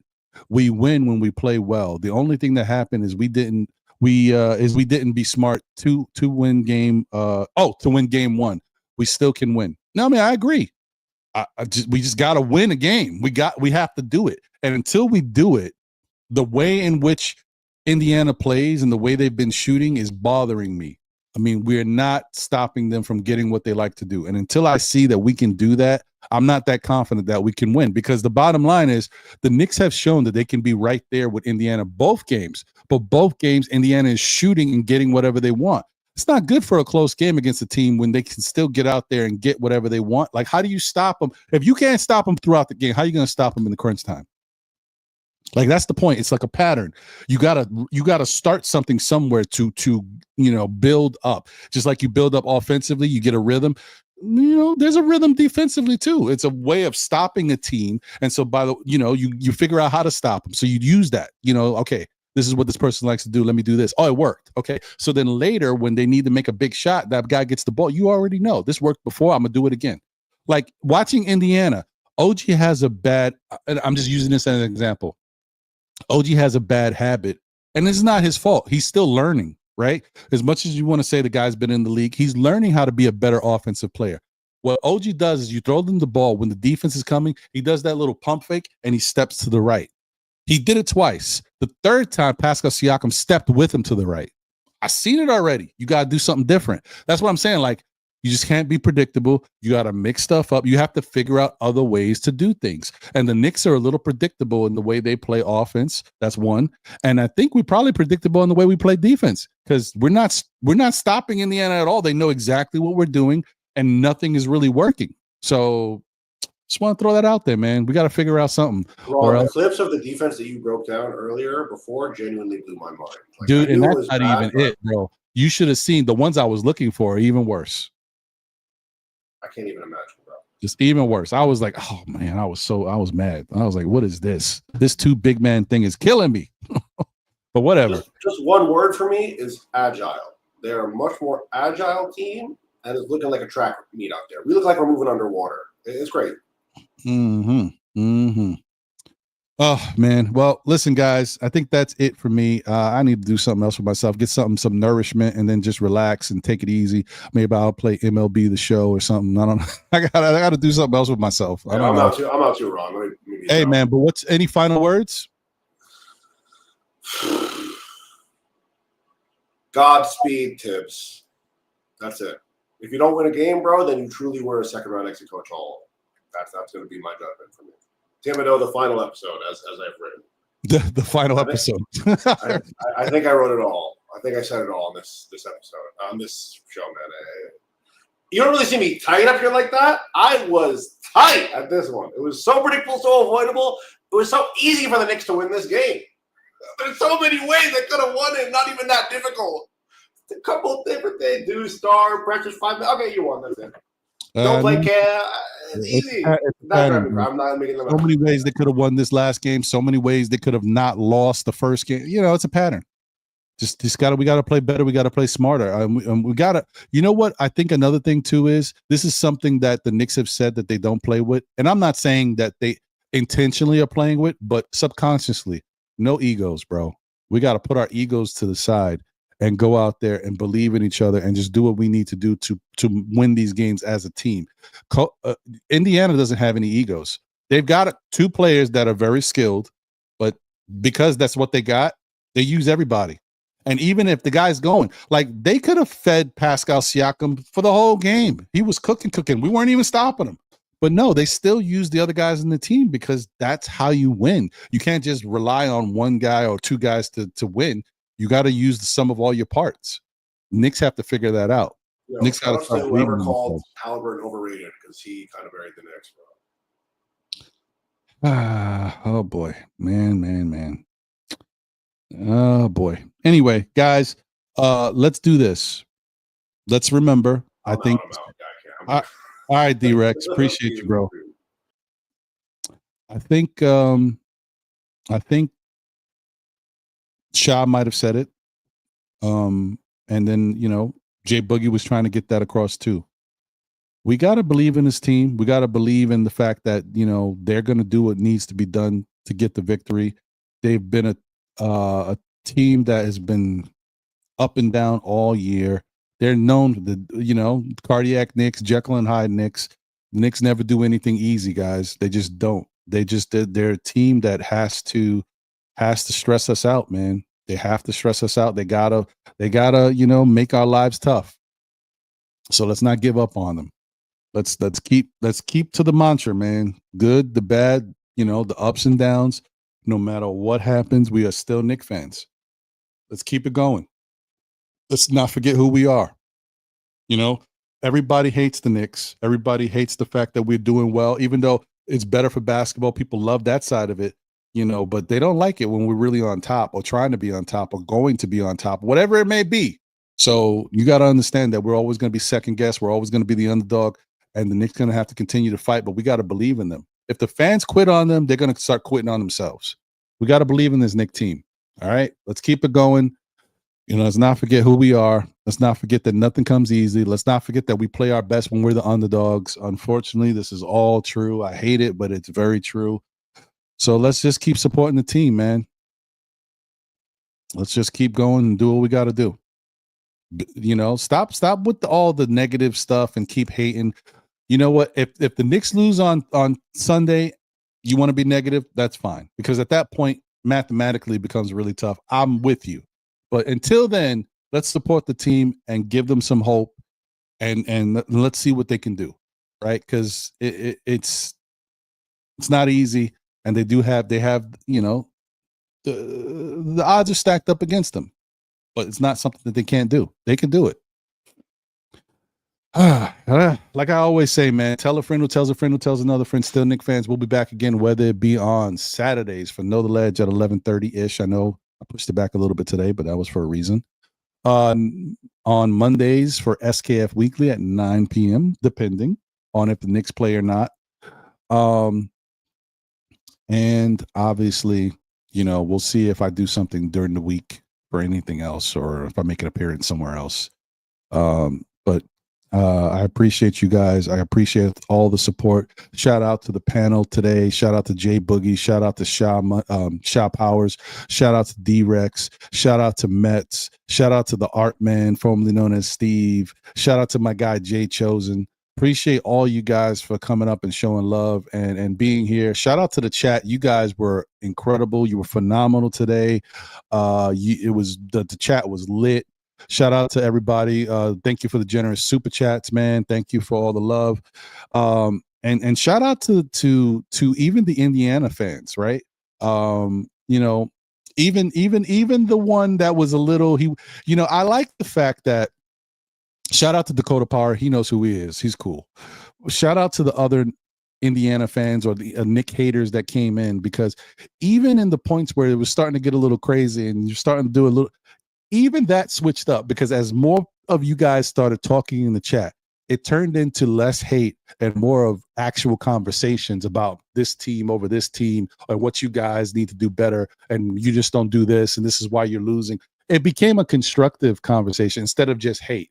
Shout out to y'all, man. So King K, or whatever your name is, I think that's what it is. And whoever else was out there, shout out to y'all for having a good constructive conversation, even if you came in on one. You know what I mean? Appreciate y'all. Yeah, man, it is what it is, guys. We got to stop talking about what we are and what we could do and start doing it. Knicks just got to go out there and do the damn thing. Let's Thibs, do something, man. Talk to these guys, figure out some defense that's going to make Indiana's life a living hell, and let's go out there and win the damn basketball game. Okay, Brunson has done enough for us to win. Cat in the first game definitely did enough for us to win. We just got to get back to it, man. And like I said, the team got to believe in each other. Not just Brunson believing in everybody else. He had 11 assists. Where's the rest of it coming from the other guys? Guys got to believe. Cat had no assists. Like Josh, I don't know how many assists. Maybe he had 1, I think. Like, these guys got to step up. They got to move the ball. They got to believe in each other. And we got to get back on the same page. Forget next year. Forget next series. It's all about now. Indiana, game 3, Sunday. Let's get it done. Let's go Knicks. No more time to play around, y'all.